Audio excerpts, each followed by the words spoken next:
Okay, calm down. You got limits, man. You got limits, man.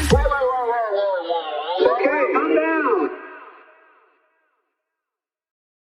Hello, everyone, and welcome to the Katie Helper Show. So excited to be here with all of you, and we have an amazing show for you. As you guys all probably know, so many of you are already here because you know that we are having on Brother Cornel West, who has recently announced his presidency. So we're going to be bringing him on shortly, and then we have a marathon stream where we're going to be showing our appreciation for Leslie Lee, who's having some health issues right now. Leslie Lee, as people probably know, was a regular co-host of mine. He's also the co-host of the Struggle Session podcast. So we have a full stream with Will Menaker, Matt Christman, Jamie Peck, Tom Sexton, Bryan Quinby, YB Lee, and Brianna Joy Gray, who was also just added. So excited about that. A couple of announcements. We are so close to 100,000 subscribers. Hopefully by the end of the stream, we're going to get to that number because I think we're like 20 something away. Also, make sure you like this stream because I know that you're like the stream. You're happy to have Dr. West joining the stream. I know how excited you are about that. So show your support by just giving a thumbs up. It's just a really easy, free way for you to express your love of this show and really of these guests. Also, do give a subscribe. And to do that, you hit subscribe and then you hit the bell. And if you can become Patreon supporters, please do that at patreon.com/The Katie Helper Show. Again, that's patreon.com/The Katie Helper Show. And if you join at the $5 a month level, you get exclusive content. You get basically twice as much content as you get when you're not a Patreon subscriber. And this week's Patreon will be that live event, the live show that I did with Brianna Joy Gray, IRL, in real life, in person. And we had a great chat, if I do say so myself, over drinks. So it was really fun. So that's at patreon.com/The Katie Helper Show, or it will be by the end of this week. And if you can't afford that level, but you can afford the $1 a month level, then you just help make this show happen and you help make this show a reality. So that is something you can do. And I'm just going to bring on our first guest. I'm so excited to be joined by him. He is one of the nation's most recognized and celebrated public intellectuals. He's a professor of philosophy and Christian practice at Union Theological Seminary. He was at Princeton and Harvard before then, and he was a surrogate for Bernie Sanders. And he's so much more. Without any further ado, Dr. Cornel West. Oh, what a blessing for me. We've had many conversations, and I'm always full of joy to be able to be in conversation with you.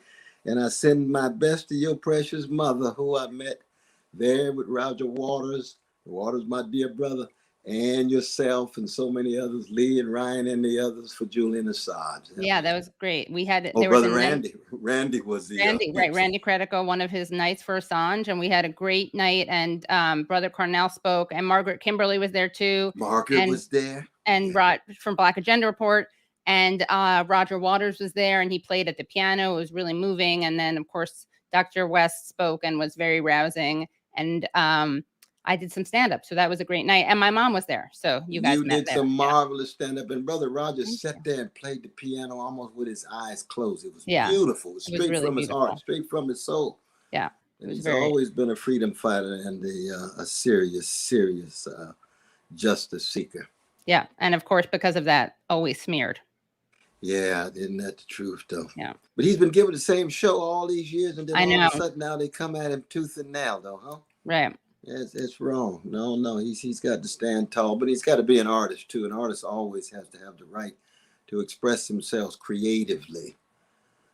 Yeah, and you, like Roger Waters, have been also smeared for the crime of defending Palestinian human rights. So that's something that you're very familiar with as well. Oh, absolutely. We defend the rights of any oppressed people, no matter where they are, what color, what gender, what sexual orientation. And it's sad that we can't have a substantive and serious discussion about the Palestinian suffering and resilience. You know what I mean? That's part of the problem of the Democratic Party. You just got people who are scared, intimidated, and don't want to tell the truth about the suffering there.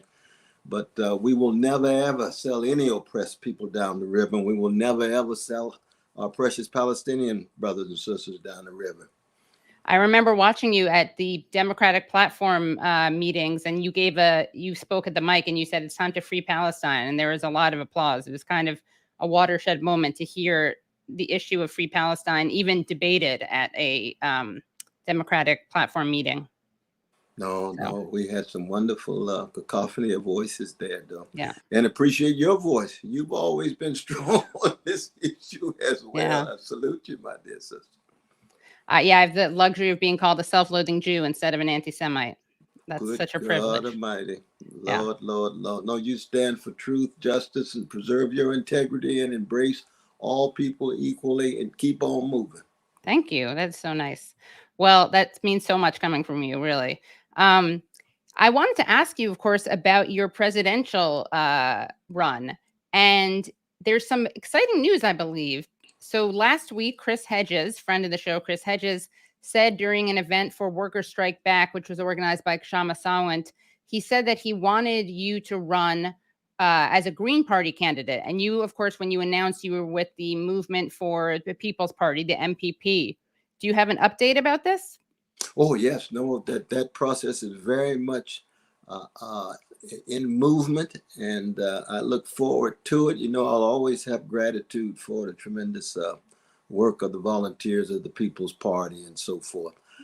But there was so much going on internally, and therefore we had to be able to keep the focus where it belongs. And so I am still deeply committed to a broad coalitional sensibility and a united front. And so I invite a variety of different organizations, and that includes the People's Party. But I'm certainly moving in the not just toward, but want to look forward to being a part of the nomination process of the Green Party. And I look forward to being able to already be in very rich conversation with my dear brother Barack and my dear sister Stein, sister Jill, and brother Ajamu, who I have great love and respect for. So that's true. That is new, and which means when it comes to infrastructure and institution, it's much broader and deeper.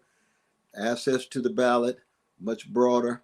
But in the end, as you know, any candidacy to run the empire in order to dismantle the empire has to be part of a movement. So It's really a moment in a much larger movement, domestic as well as international, to keep the focus on precious poor and precious working people wherever they are. So it's going to be an MPP and Green Party run? Or no, it would be Green Party being having the major aegis, okay, and then an openness to a variety of other parties, which is including, of course, People's Party, but a whole host of other organizations as well. So in this sense, it's going to be under the authority of the Green Party that has its nomination process. So I wouldn't be candidate until I go through that process. But what we're doing is we're keeping the focus on what the campaign keeps the focus on, which is the pressless and priceless poor and working people here and abroad. And what made you decide to shift from the MPP to the Greens, and why didn't you run with the Greens originally? Well, one, his brother Nick and the others were kind enough to extend the invitation to me. Right. Very much so. And I still give them credit for that. We had a magnificent launching and so on. But then you had all of the baggage carried and the challenge of execution institutionally and so on. And when I did hear, mediated through my dear brother Chris Hedges, from certain individuals in the Green Party who had their own invitation for the nomination, I said, well, if in fact there's a good chance that I'll be able to have much broader infrastructure, institutional capacity, and make sure that there's no distractions in terms of any kinds of struggles or tensions or various kinds of stigmas associated with parties and persons, it's very important that I'm able to keep the focus where it belongs.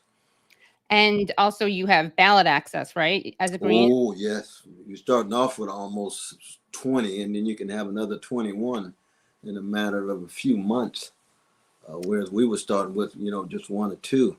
So I want to extend my deep gratitude to the brothers and sisters in the People's Party. I mean, they're the ones who are the catalysts in this regard. Right. But now I'm off and running with very few distractions and keeping the focus where it belongs. Great. Were you ever considering running as a Democrat, kind of an outsider within the party? And if not, what were your considerations when you decided? No, I could not ever personally run for a candidate in the Democratic Party. I could support my dear brother Bernie, and I love that brother forever. But that's his choice.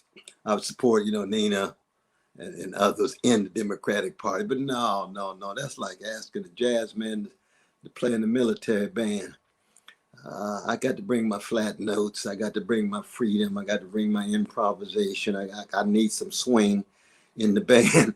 And it's just not going to work for me to bring my saxophone and have to just play those militaristic chords over and over and over again. The Democratic Party is just too tight, dominated by the corporate wing. I don't think the progressive wing will ever be hegemonic. They're never going to be allowed to win.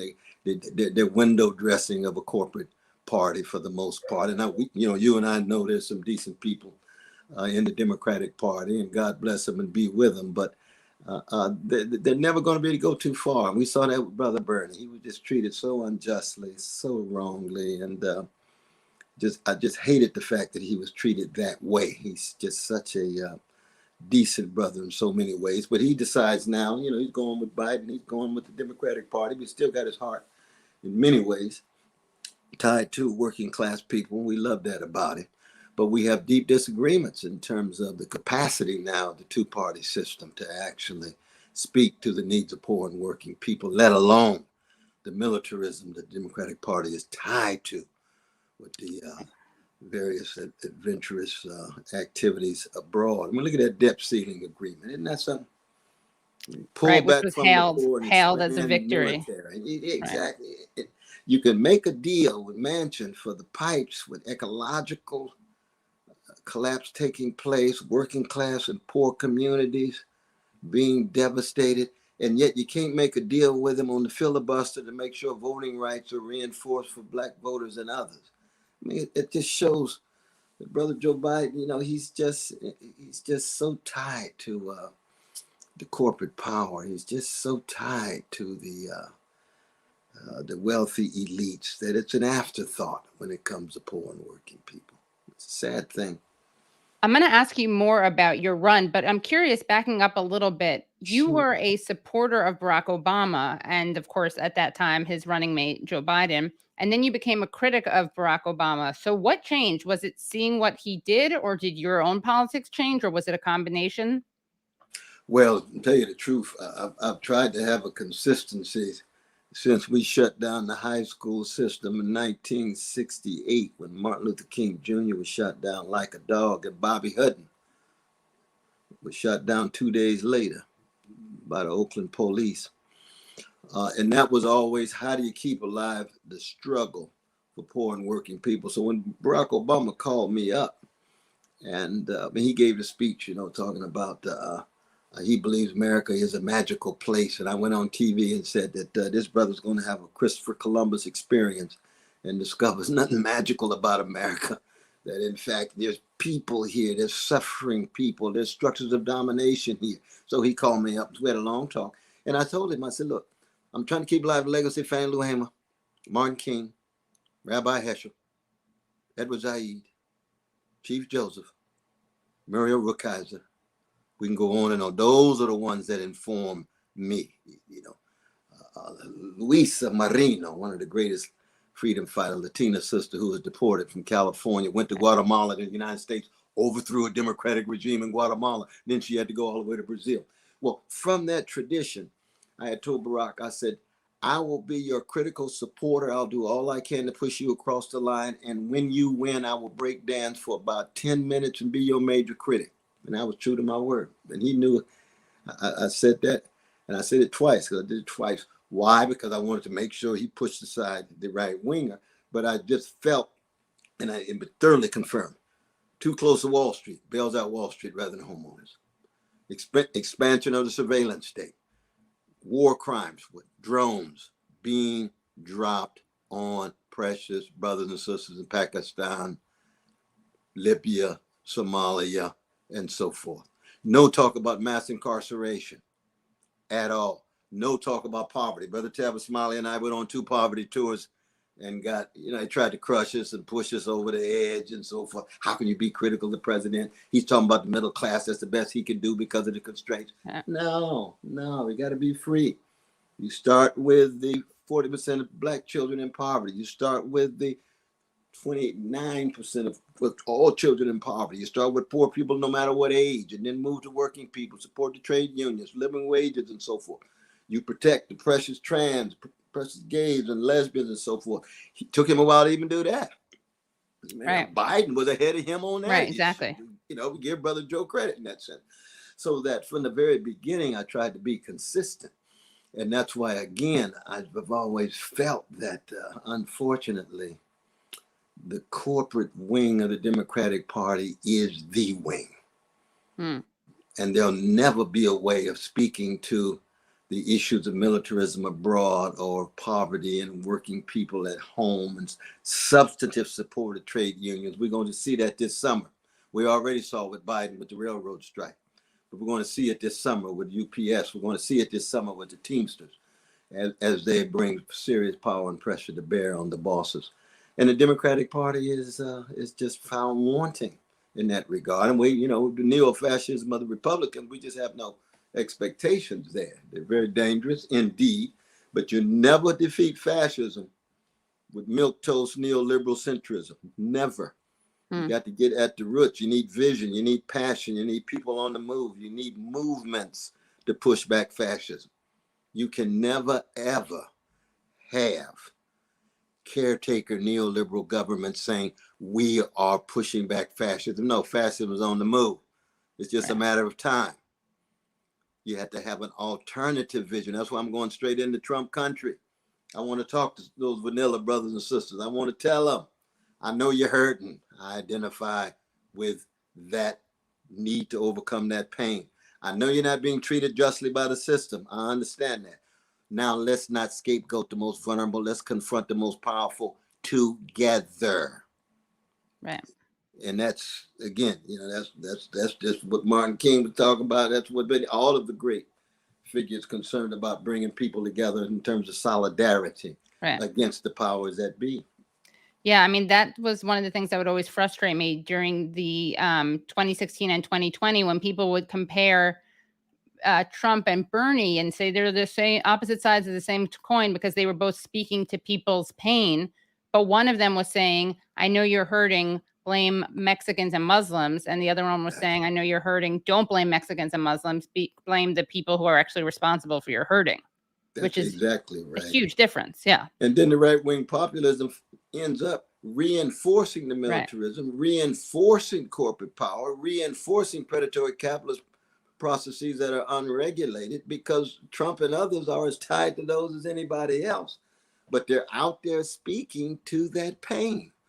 And it's sad that the Democratic Party, it's sad that Brother Biden and the others don't take that pain and suffering seriously. They're just so tied into the military industrial complex. They're tied into the war profiteers, and they're tied into Wall Street and Silicon Valley. I mean, it's just, it is what it is. We have to call it for what it is, tell the truth, and keep organizing and working alongside the folk who are being shafted. Mm-hmm. Right. And there has to be a multiracial coalition. It's got to be solidarity, but it has to have a moral and a spiritual content to it. You know what I mean? That's one of the things, we've always talked about before. Brothers and sisters come up to me about, oh, Brother West, I want to be your white ally. I said, white ally? I thought you wanted to be a human being with integrity, courage, and honesty who wants to be part of a struggle for justice. It's not a question of being an ally. That's like saying Bill Evans being a white pianist in Miles Davis's quartet is an ally. He ain't no ally. He's in the goddamn band.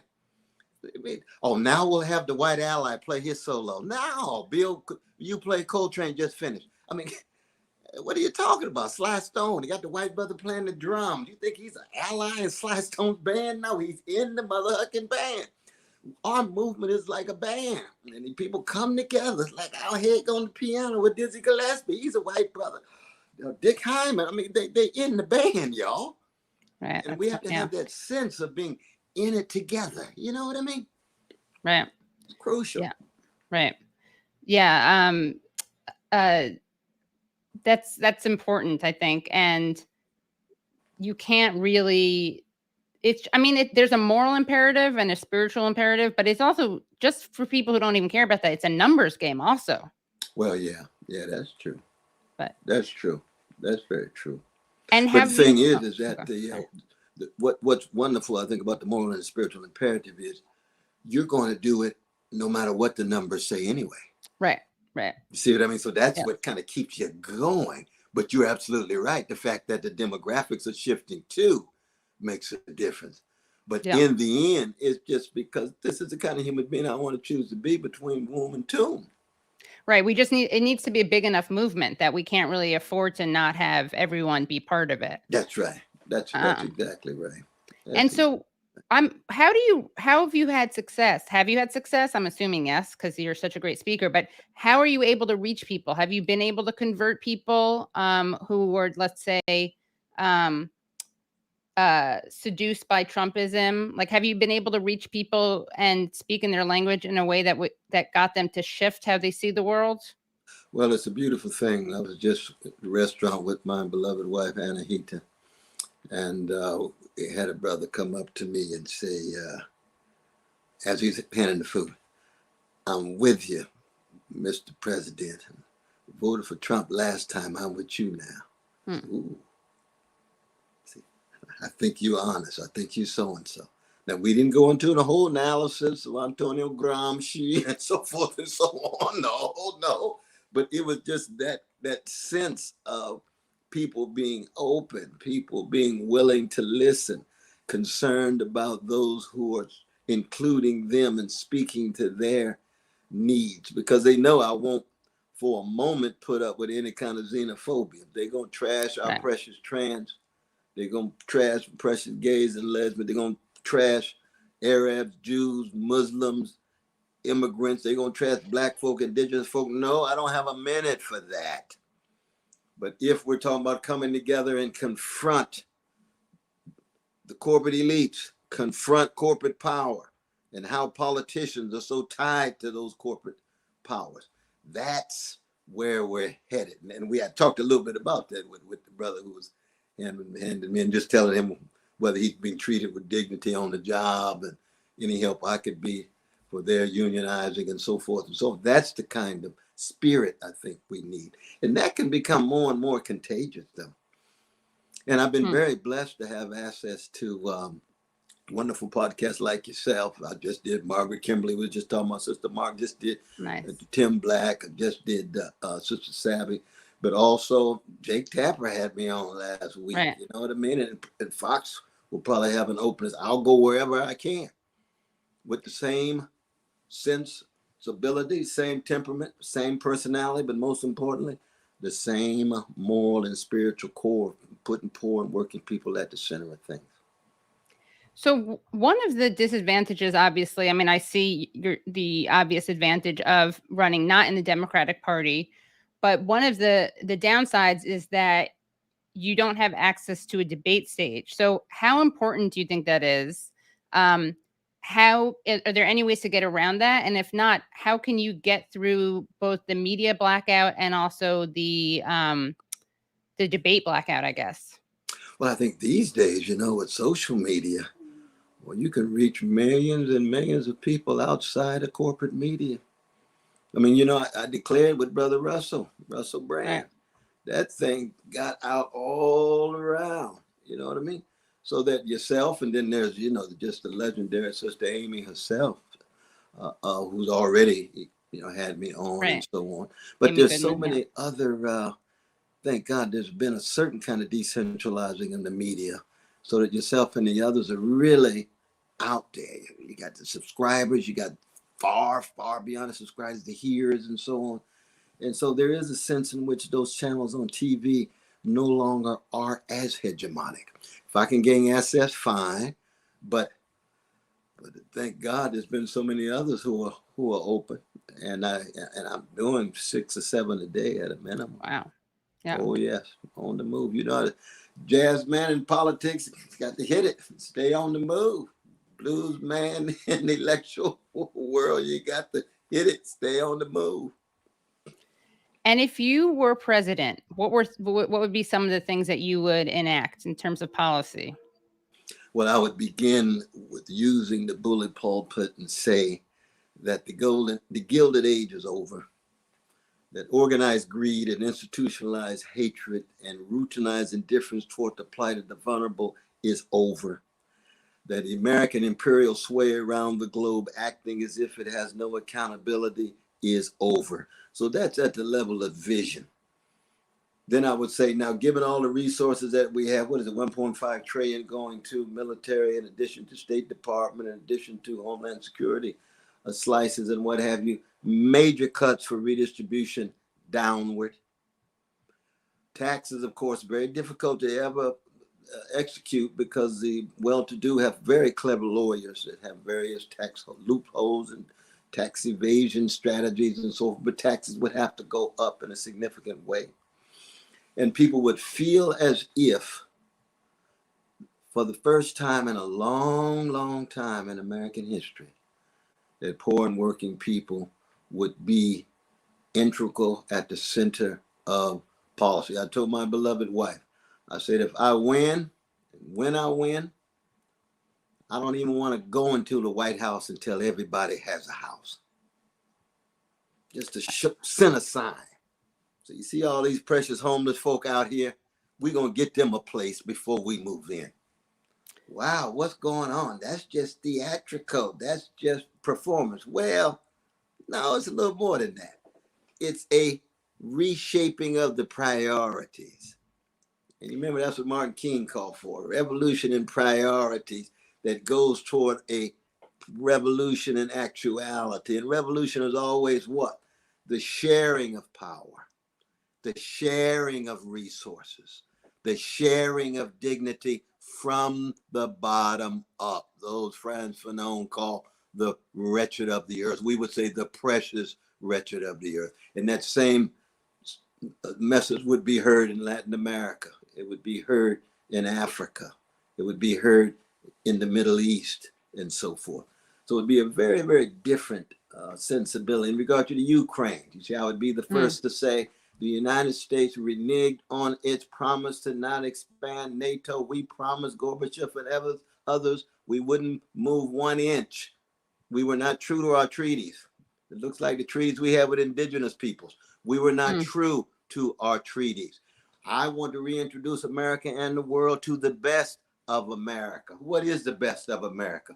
The struggle for poor and working people's rights and dignity of women and people of color and others. But it's a moral and spiritual thing. It's not tribal. It's not going to be no neoliberal identity politics, making more the a top empire 10%, a rainbow top and making 10%, the class hierarchy more colorful, and the professional managerial class still having too much contempt and condescension toward poor and working people, you see. So the first thing would be setting that new framework, that new lens through which we're looking at the world, and letting folk know that the Gilded Age is over. The People's Age is beginning. And it's funny, you reminded me when you said that you wouldn't move into the White House until homeless people had houses. It reminds me, I think it was Tupac Shakur said this when he was much younger. He said, how can there be homeless people when, there's room in the White House for them? Ooh, I didn't know that. What song is that? You remember? No, it was like an interview. He was young. He talked about interview. It was when Ronald Reagan was president. So he was very young. Yeah. Right? I was blessed to have Tupac in my class. Really? Oh, what happened? Yes, indeed. The House of Lord Pentecostal Church, 415 Atlantic Avenue, with Reverend Herbert Daltrey, who was the founder of National Black United Front. You might remember him. And we used to have Timbuktu Learning Center every Wednesday with Charles Barron and Inez and so forth. And I would speak there regularly. I was part of the faculty there. And Afeni, who was one of the great freedom fighters, member of the Black Panther Party and so forth, who was the mother of Tupac. She was a member of the church, and she would bring little Tupac, and he's sitting there on the front row. I can still see his beautiful eyes. Little young brother. Wow. Young brother. Who would have known he'd be the giant and the genius that that he ended up being. But then, of course, such a short life, but such a Right. long impact. Yeah. He's just we don't have a language to describe his genius and his personality. But it's fascinating you would mention that, though. Absolutely. Yeah. I'll find the clip and I'll send it. I think I saw in a documentary about him. Wow. Yeah. You saw Dear Mama on Netflix? No, I have to see it. Is it good? All 5 episodes. Ooh. Okay, I have to watch it. This is from years ago, but I know Okay. Yeah, Phantom finished. Esponza, who helps with the show, clips the show, keeps telling me to watch it, so I'll watch it. She's Asada Shakur. I mean, good Right. God. See, one of the things I would do as president is pardon Julian Assange and Edward Snowden, Mumia Abu Jamal, and H. Brown, and so many Leonard other political Peltier. prisoners. Brother Leonard, absolutely. Just so many folk who are there who are innocent. I mean, you expose the war crimes of an empire and you end up incarcerated. Right. And the folks who commit the war crimes walk around sipping tea. I mean, it's not right. It's just not right. And what radicalized you? What politicized you? Were you raised by politicized parents? What was your journey? Well, Mom and becoming the Dad, person you are today? Cliff and Irene West, they were just such magnificent human beings in terms of love, care, and integrity. They took me to hear Martin King when I was 10, and he had unbelievable impact on me.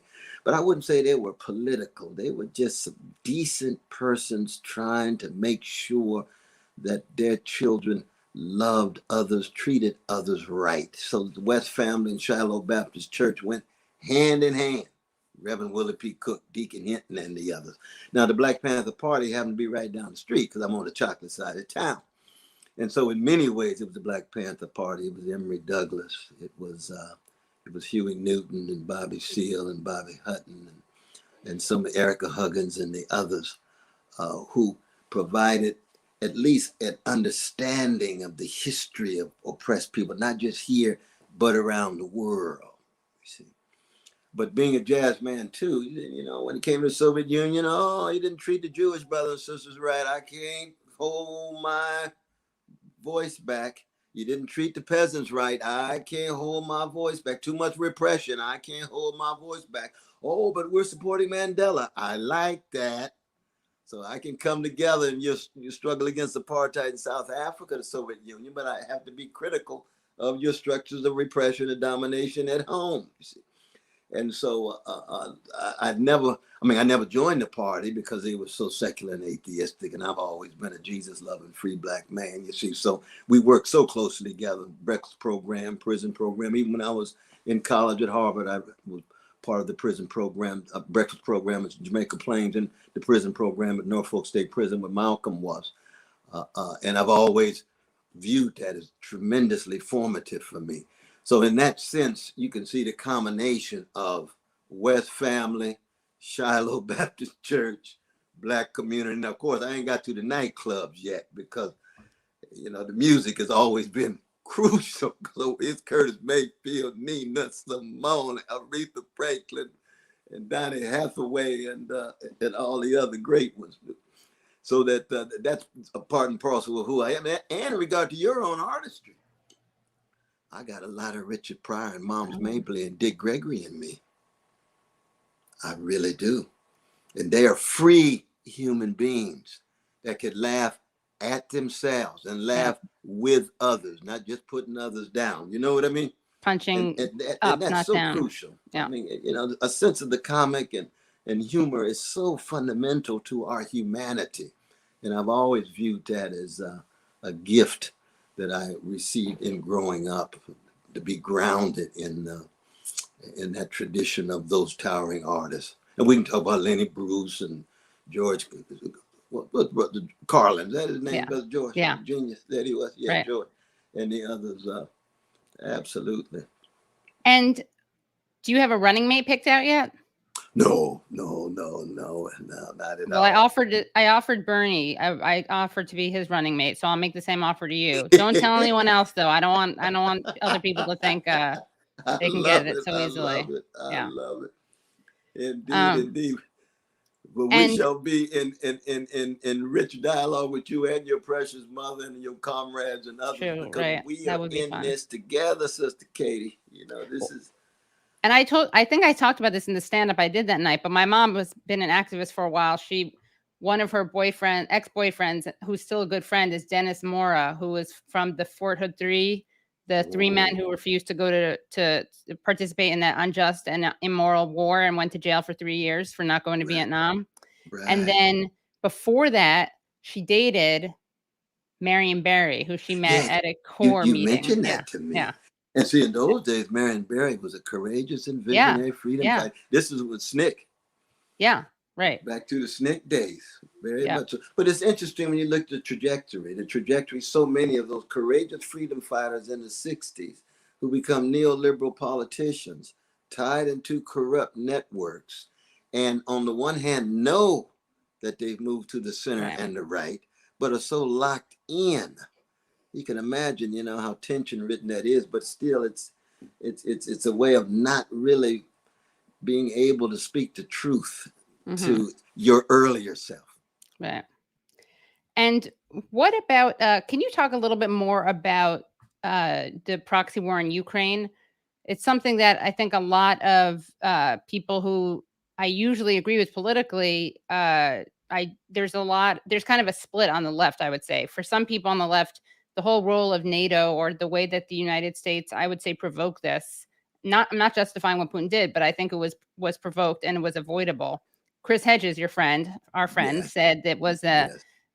unjustifiable, but totally avoidable, and it was Mm-hmm. provoked. What do you have to say to the people who don't see it that way, who just say it's all Putin, it has nothing to do with what the United States did, and Well, we should be, if we want to end the war, that means that Putin has to get out? yes, yes. I mean, first for myself, I always begin with the suffering. I begin with the suffering of the precious Ukrainian brothers and sisters. And I begin with the fact that the invasion and occupation is indeed a crime against humanity. And in that sense, it is unjustifiable. At the same time, I go on to say that it's a proxy war between two empires, a wounded empire, which is the Russian Empire with its own forms of repression and domination, and the mightiest empire in the history of the world, which is the United States. And that back again, when they are promised, the Russian Empire is promised that the American Empire will not move 1 inch, and we do. And we know empires behave like empires. So if there were Russian or Chinese missiles in Mexico and Canada, the US government would blow them into smithereens because empires behave like empires. And that therefore we should not overlook the suffering of the Ukrainian brothers and sisters. We should not overlook the context in which it was an actual provocation pushing a Russian gangster named Putin against the wall. Gorbachev would probably do something very similar because he was head of a Russian empire too. And he was completely categorically against moving 1 inch toward Russia. Now we got 14 former Soviet countries as part of NATO, you see. So that we have to be willing to tell a full-blooded truth. So we can be against Russian imperialism, against American imperialism, take responsibility, Putin, in terms of a criminal invasion, but also recognize you were pushed against the wall, and yet don't overlook the suffering of the Ukrainian brothers and sisters. And I would add, the courageous Russians who are going to jail this very moment, minimum 7 years in prison against the war. In that sense, it's very much like your precious mother's boyfriend, Mara, right? In the American Empire, I'm going to jail. I'm not going to be a part of it. Now in Russia, you got a whole, what is now 20 some thousand Russians have done that. We don't want to overlook that because we don't want to look at Russia as in some homogeneous entity. You got tremendous struggles going on inside of Russia, and we want to stay in contact with those Russian brothers and sisters. So what do I call for? Stop the war, cease fire, sit down with Chinese elites, Turkish elites, Ukrainian elites, US elites, and say, we are going to come up with not just a diplomatic response, but we're going to make sure we minimize any of the suffering. because we're headed toward a nuclear exchange. Right. And the media is seemingly impatient. I always remember that press conference where all these journalists in the room were urging a no-fly zone. They were asking for a no-fly zone, basically. No. And when you have the Pentagon being less belligerent than the news media, that's a scary, isn't that scary true? moment. Yeah. Isn't that true?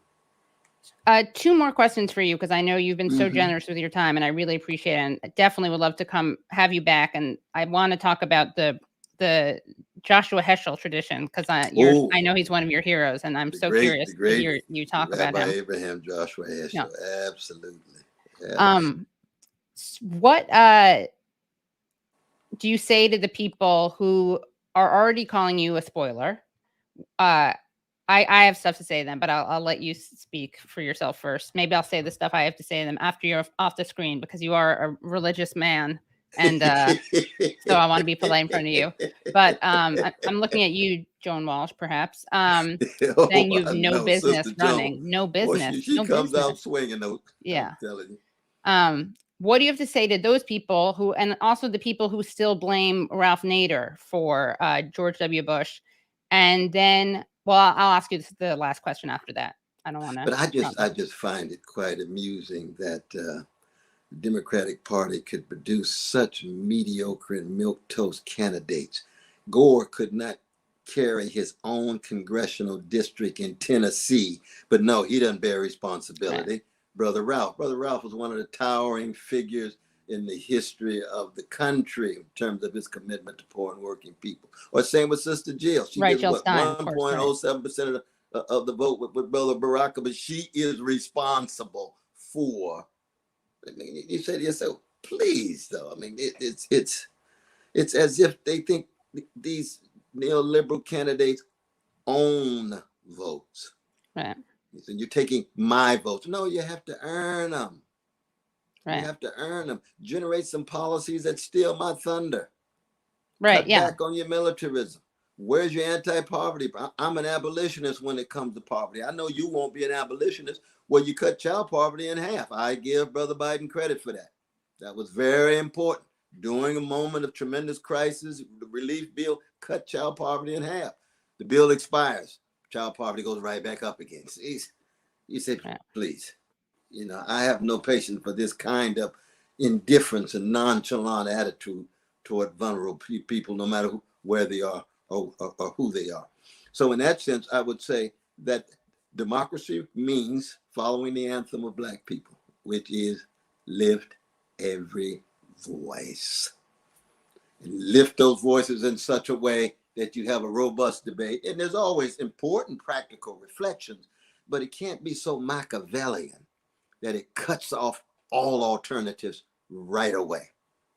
That's what I have very little patience for. And that's just Sister Joan and the whole host of others who have. Well, it's also an easy way for people not to reflect at all on what the policies were, like you were saying, how their policies failed people. If they can blame you or blame Jill Stein or blame Ralph Nader or blame Russia, then they don't have to actually look at what they did. And there's a whole, consultancy class which can't afford to let anyone look at what they did, because that's their bread and butter, and they get a lot of bread and butter for it. So that's a very good point. And you can imagine, from the vantage point of the mass incarceration regime, from the vantage point of the hood and the barrio or the reservation, or from the vantage point of the West Bank, those policies, Democrats make very little difference.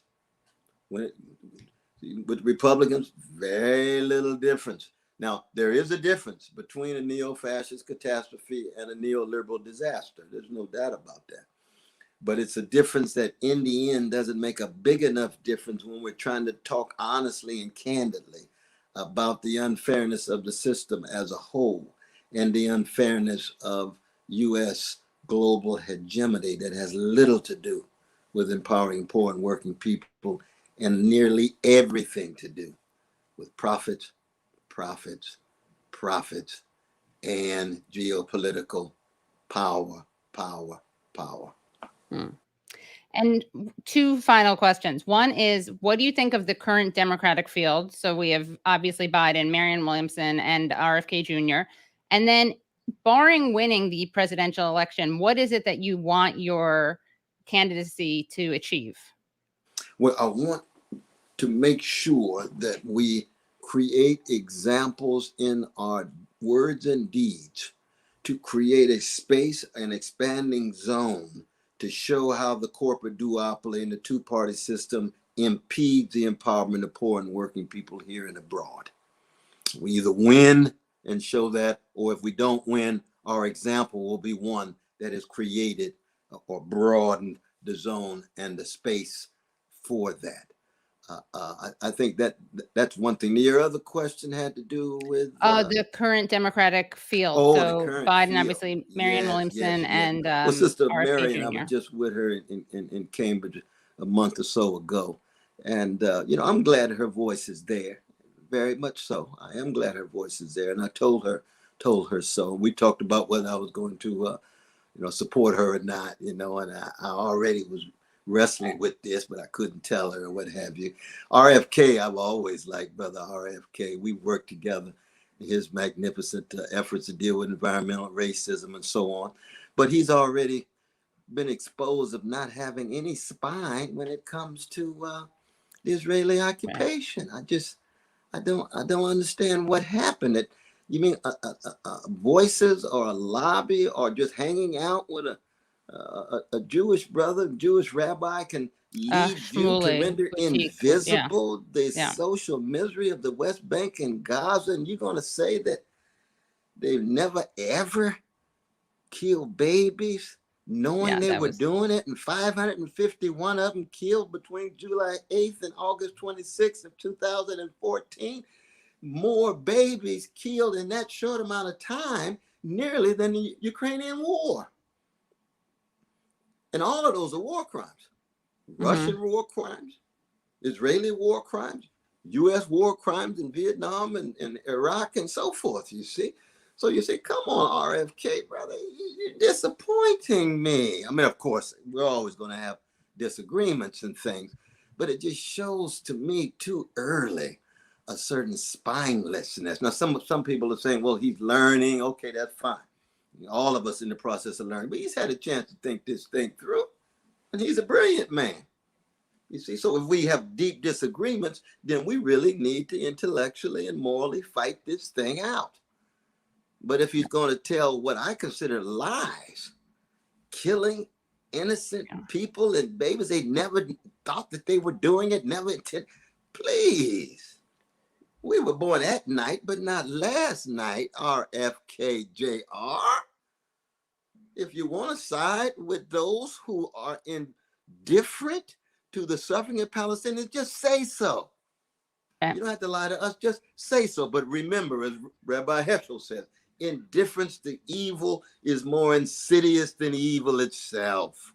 Let Heschel's words just settle on your soul a little bit, and I don't say that in self-righteousness, because all of us can change, all of us can grow and mature. But that's the one issue that hit me so far with Brother RFK. I love what he says about corporate power dominating politics. I love what he says about environment, a whole host of other things. Well, last thing we want to do is actually Brad, my producer Brad has a screenshot he wants to share, I think, of a tweet. So this is so I guess this was when The Nation tweeted out, or this was the Joan Walsh article. It said, let's be clear, running for president, Cornel West will only take votes away from Biden and help elect a Republican, which was a better version than the first headline, which said that you had no business running for president. So Brad, do you want to come on and explain what you did here? Brother Brad. Well, I just made the comment that safely assuming that this narrative that I quote here existed at least 21 years prior to this example, they have been rolling with this expletive omitted out of respect for you, Dr. West, for literally 200 years. And it's an excerpt from a Whig newspaper from 1844, where the Democrats ran a slave owner named James Polk. The Whigs ran a slave owner named Henry Clay, and the Whigs were saying that they were less bad on slavery than the Democrats. And so here they say, for people that are just listening, every vote that is thrown for Mr. Bernie is in fact a vote for Mr. Polk. No matter how nice the conscience, no matter how good the intent, the man who votes for Mr. Bernie, should he view the matter in its right light and true bearing, cannot wash his hands from the guilt of promoting the cause of slavery in the United States. And Bernie was from the Liberty Party, Right. Mr. Bernie. And so Exactly. it's, I mean, aside from the dated, language, here, or they're essentially making the same nonsense argument in my view. And that was, 21 years minus, so that would have been 179 years ago. Wow. This is fascinating, Brother Brad. Yeah. It really is. And you also think of the great Frederick Douglass, when Lincoln did win and gave that first inaugural and said he was willing to compromise and allow for the Confederacy to keep in perpetuity the enslavement of black folk. What did Frederick Douglass say? The slave hound from Illinois, that's Abraham Lincoln. He told the truth. Oh, yeah. But Lincoln changed. He grew. He matured. They began to work together to break the back of the barbaric slavery, you see. And so you can see how history provides certain kind of insights there. That's really a source of inspiration, Brother Brad. Yeah. And it just goes to show Put it on your how website. how important it is to have that accurate education of history. That seems to be under threat nowadays. Showing us maybe not in the most flattering light, but those who are ignorant of that history are doomed to repeat it. Isn't that the truth? And you remember John Brown?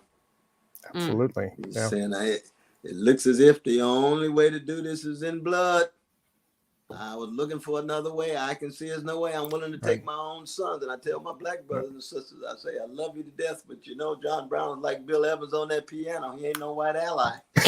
No. He's a white brother who loves justice and loves black people enough to die for them. The note he had in his pocket was from Mary Ellen Pleasant from California, who was the first black woman millionaire, San Francisco. Oh, wow. She gave him $700,000 in the 1850s. Wow. She's known as the godmother of human rights. There's a wonderful park in San Francisco right around the corner from where the great Danny Glover lives. Wow. And she's the one who used to say, I'd rather be a corpse than a coward. I'm giving this money to John Brown because he is for real. And he had the note in his pocket when he was executed. Wow. You see that solidarity Sister Katie was talking about? And if I could be mistaken, but I think John Brown originally, he was working to be a minister, I think. Yes, that's exactly right. And Yeah. let us never forget the great Russell Banks and his novel Cloud Splitter, best thing ever written on John Brown. Yeah, I have to read that. I have it on my list. Yeah. Dynamics that you're talking about, because John also, he when he killed innocent children, I'm against that. I'm against that kind of treatment. But I keep track also of what he saw coming. Exactly. For the American Empire and the split and the 700,000 dead and the possibility of a Confederacy having thoroughgoing slaveocracy for another 100 years. Yeah, absolutely. Well, thank you so much, Dr. West, for making the time. But thank you. I salute both of you. But Sister Kate, I'm giving you a hug, giving you a hug, giving your mother a hug, and stay strong now. Thank you. You too. Bye. Best of luck. See you soon. Wow, guys, that was great. So, I'm so excited because that was a great interview. And also some major news. We hit 100,000 subscribers. Yay. Very exciting news. So thank you. I think I'm going to get some kind of trophy from YouTube or something. I think they give you something. I'm not sure if that happens, but I've heard that. It's a plaque, Katie, not a trophy. A plaque? All right. Well, I got excited. I'd like a trophy. I want a trophy, YouTube. Give me my trophy. But again, if you haven't already subscribed, please do. And also like the stream. Guys, just give this a like if you haven't already liked. It's a good way to fight back against the algorithm. So we have are going to move right along because we have a jam-packed show. And I actually didn't even know that one of the people appearing on the show is going to appear, and I'm very excited. So we're going to bring on Leslie Lee and YB Lee. for a special announcement. And then we're going to bring on Tom Sexton and Bryan Quinby to also participate. But Leslie and YB, welcome. Oop. Hey, Hi. Katie. How are Hi, you? Katie. Good to be back here for the first time in a very, very long time. Too Yeah, long. it's great to Well, see you. congrats on 100K. Oh, Thank yeah. you. Worked so Thanks. hard on it. It's you really deserve it. You know, your show has been blowing up in the past few Oh, months. I'm sad I haven't been able to well, be you a were part part of of it blowing up, though. You were, Unfortunately, I haven't. yeah, Yeah, but I'm so happy everything you do, and thank you so much for tonight. of course. Do you want to tell people why we're here? Yeah, so Katie offered to do a little fundraiser for me. So if you, because I'm going through, I know a lot of people. If you follow me on Twitter, now I'm going through long COVID now. I got COVID extended edition, um, Yeah. and so it's very difficult. It is a debilitating disease. I had to, step away from my day job. I had to step away a lot from a struggle session. We had to slow down a lot, unfortunately, just The because. podcast that Leslie Yeah, hosts, of yeah, course. just because it's been, it's just really difficult. I really didn't think I would be able to come on the stream tonight, but I don't know. I was just feeling so good and supported and so hopeful seeing Dr. West, and so I thought I could come on and say hello to everyone because I miss seeing y'all. I miss chatting with y'all about politics and stuff. Unfortunately, I have good days and bad. I'm dealing with for people who don't know, I'm sure I think more people know about long COVID than you would think because almost everyone knows someone who has it. 5% of adults in America are dealing with lingering effects from COVID, and it strikes across the board. There's so many people with long COVID that even when like right wingers make a post denying that long COVID exists, like there'll be replies from their followers like, well, actually, I didn't get that vax and I didn't get that, but I did get long COVID. Yeah. And so that's the thing. And yeah, so we just been dealing with that. Me and my partner YB, my very supportive partner YB, who has done so much to help me. Our pets Taco and our new pet Spike. I was Yeah. hoping Spike would come over, but I'll send you some pictures. You can show him on the stream later. Yeah. But yeah, I've just been dealing with long COVID, and when you're disabled in America, you don't got that free health care, so it costs money. It costs tons and tons of money. That you're out. And I really had, and with long COVID especially, it's difficult. I mean, it's incredibly difficult because doctors don't know anything. Like this is like doctors don't know anything. Health insurance companies, you have to fight every step of the way. Let me break it down for the symptoms, okay? Because I don't think people can really grasp what it looks like unless it's explicitly broken down. A lot of times Les can't interact daily with me, so maybe like 4 to 5 sentences some days, or maybe 10 sentences some days. He can't. I have to get to work, and he's been driving me to and from work, and so he'll drive me to work, and then he'll have to take a 20-minute break to kind of recuperate mentally, just to get back home. And frankly, my long COVID symptoms are kind of more in the middle. There's a lot of people who, Yeah. are completely debilitated, can't leave their house, can't leave their bed. And we're not talking, and I think a lot of people have the idea that, oh, this happens to people who had pre-existing conditions, who didn't get who didn't get vaccinated. But Yeah. no, this can happen to people who had mild cases of COVID or even asymptomatic cases of COVID. It can happen to people who are extremely healthy. In fact, so a lot of the people who post a lot of info about long COVID that's really helpful are people who used to be like health bloggers and mountain climbers who now like can't get out of bed, can't need help take care of themselves, and it's very very difficult to navigate. And so many people are having to deal with this 5% of adults, and you have the low estimate now is that you have a 1 in 10 chance every time you catch COVID of getting it. That's even if you're asymptomatic and you don't know you have COVID at the time. You have a 1 in 10 chance of having lingering effects like anxiety, depression, fatigue that you would not believe, and I want to actually, I'm glad I was able to come on stream because I feel like there's probably a few people listening to the stream who think, oh, holy shit, do I have long COVID? Do you not feel like yourself lately? for no particular reason? Have you had some mental health issues in the past that all of a sudden are coming up with not really any established trigger? Do you feel, a lot of fatigue? This is one thing that really struck me, Katie. I didn't want to watch new TV shows. Wow, Every new that's crazy. TV show stressed me out. Every new movie stressed me Yeah. out. I had to watch something No. old. No Kelly, moving images. Like he'll be able to listen. like Law and Order. I can do Law and Order from the other room. I could Yeah. do that. Sometimes on a bad day. Sometimes I have good days, But it's just, it's been Yeah, but some days you just have to sit in a dark room. in a like, dark room. That's a day. That's a whole day. Yeah. And then just not being able really to go outside, or conversely having to sit outside with like no other Oh, yes, stimulation yes. for hours on end. Yeah. Oh yeah, when it got all smoky, I was so bad because I usually spend a lot of the days sitting Yeah. outside, and the weather was nice other than the smoke. So That was that very was stressful. stressful. Hmm. Well, yeah, we're giving. So thank you, everyone who's donates to today's stream. We're going to give, this is a fundraiser for Leslie, because one of the issues that you've had, Leslie, and I'm going to bring on actually Bryan and Tom, because this is actually part of this is an issue of work. Oh And yes. of course, both Bryan and Tom, Bryan of the Guys podcast and Tom of Trillbillies, Trillbillies. Wait, my brain is going. Trillbillies. Yeah. Oh yeah. Okay, got it. Yeah. Sorry. I was wearing your shirt earlier, brother. No, but I I've almost actually pulled it out I've lost today. some weight, so it didn't look as good. I was gonna wear it. We're gonna have to send you an extra medium. Yeah. Good seeing you. Good seeing you, Bryan, my brother. I love you so much. I love you. I love this man. Bryan's one of the sweetest, best people in the world. Oh, thank you. I appreciate that.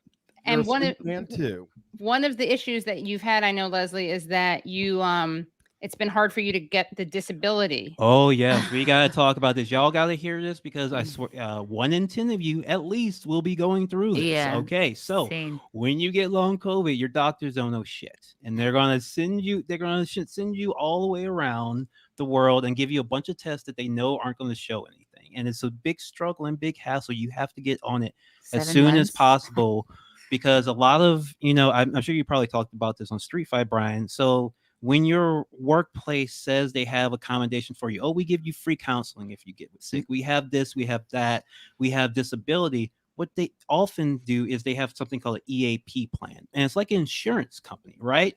They put in a certain amount of money, and you when an employee gets sick or disability, that company decides whether you get your disability pay or not, and for how long.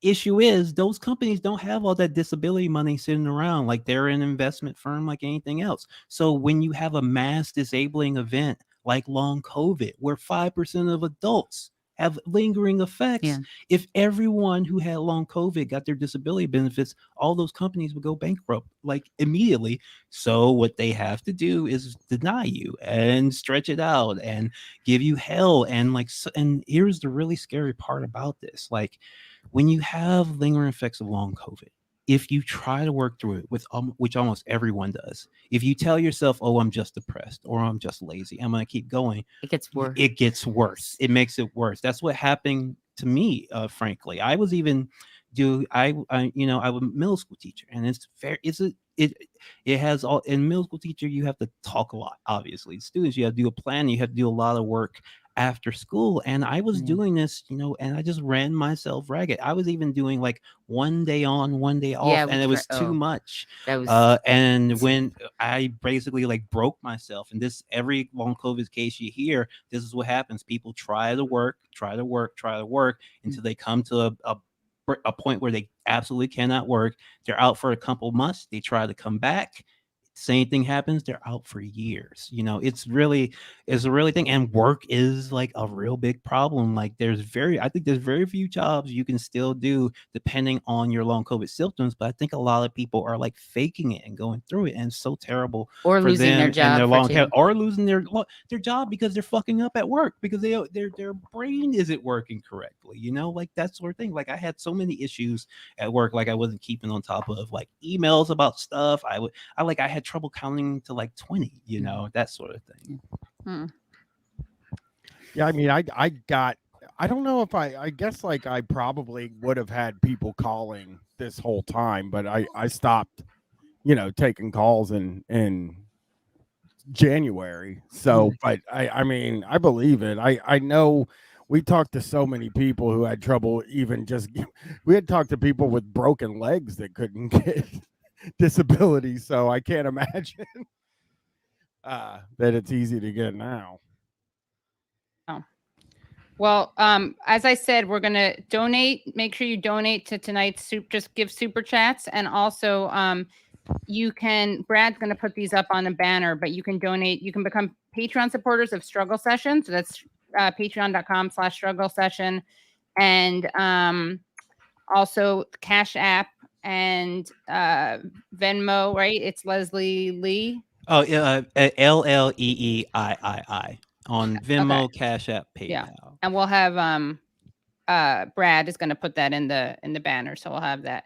But and then one other thing I would actually really like if people want to ever send me like yeah. an email or something, because this could be a little bit long COVID can be a little bit lonely now. I got YB at home for a little bit, but you're gonna be out gallivanting soon. So Look, Susan, just you got $100 from oh, Susan thank you and so get her much, a- Andy. Thank you so much, Suze. That's is so much. It's so much help because I do have to now. I'm going. I had my pay held up, and what that means. Months, yeah, and then you start maxing out the credit cards, and then I got the PT to start paying for it pretty soon, which will hopefully a single teacher's paycheck doesn't even cover rent. Oh wait, was I out? A single teacher's paycheck does not cover rent in this county. Oh no, two teachers yeah, basically. So yeah, it's been yeah, nightmare.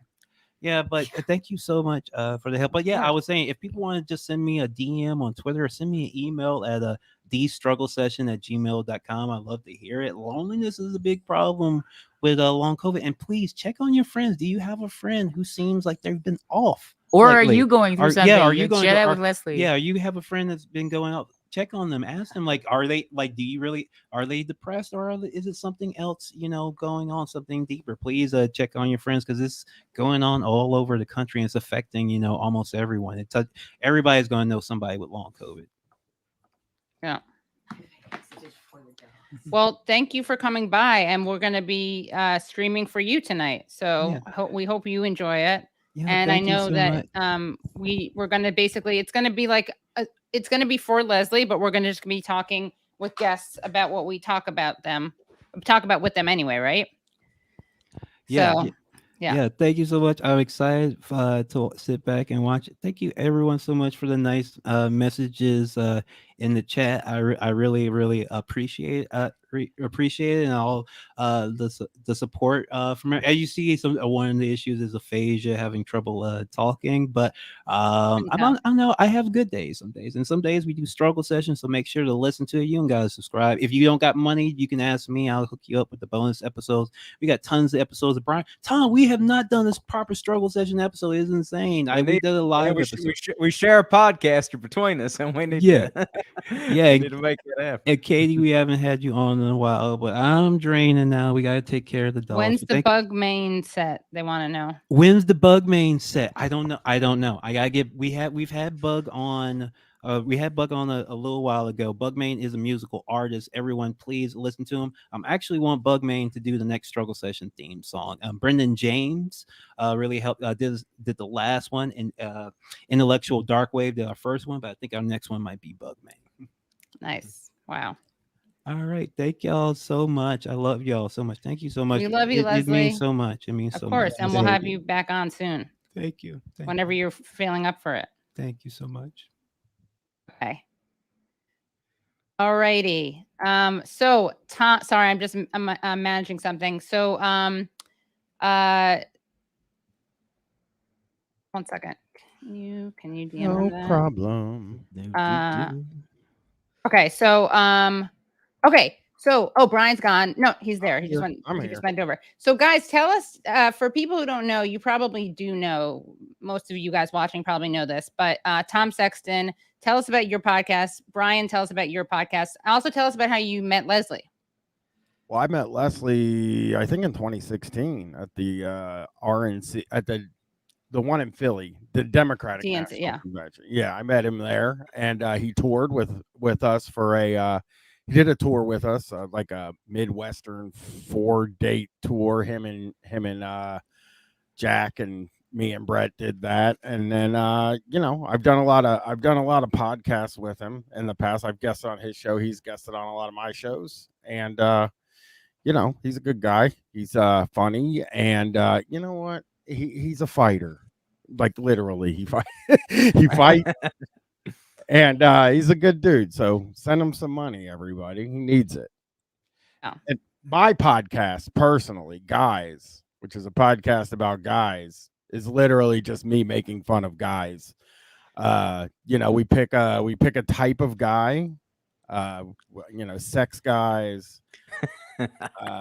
Sex guys. South Park guys is the most recent episode. Just and like guys that are very bourbon guys. Tom was on there, and it's just guys that are very into something.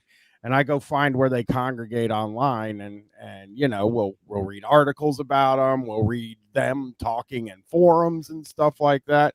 It's just a fun comedy show where we goof on people. But me and Tom also do a show together called Holy Boys, which we haven't done one in a while, but we're really funny. We're both Christians, as most people know. So we're gonna make the Christian pivot. We're gonna be charismatic. The what is it? Prosperity. We're gonna do the prosperity gospel one of these days because it seems like a good way. A healthy stream of income. Tax free, baby. Yeah, it makes you prosperous if you work. If you barely even have to work, you know, you just got to say something about Jesus. But yeah, we do a show called Holy Boys about you know, mega church pastors. We've even done smaller churches, right, Tom, and hip churches. We've done heavy metal, Christian heavy metal.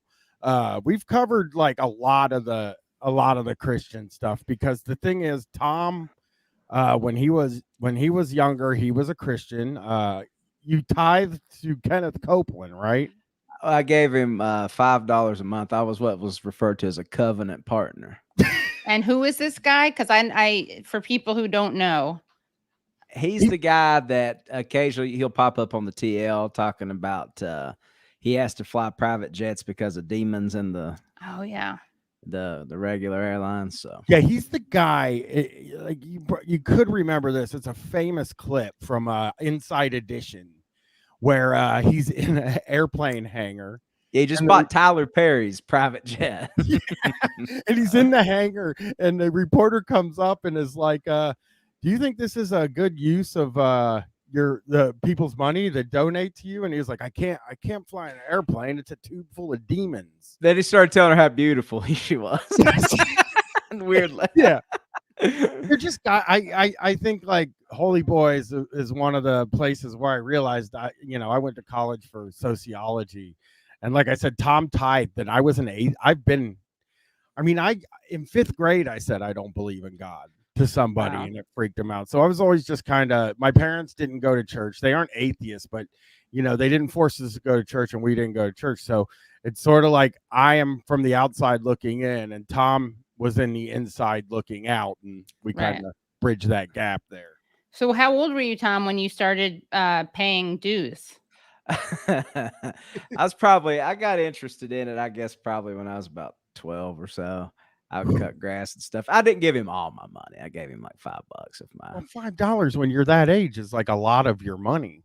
I was hustling. I was cutting all them yards, though. That's a good point. My allowance back then was when I was a kid was $8 every 2 weeks. So like when somebody says $5, I'm like, you know, that's most of my income. Right. So yeah, it was a brief dalliance, but yeah. But I grew up Pentecostal, which is like, you know, very much on the margins of. Here he is, by the way. Here's Kenneth, right? Yeah, that's him. Yeah. I think I was Lutheran. I don't think I've said this to on the show, but I have talked to my dad since we started doing Holy Boys, and he was like, "Yeah, we're Lutheran." And what you think? And what had you thought you were? I thought my dad was an atheist.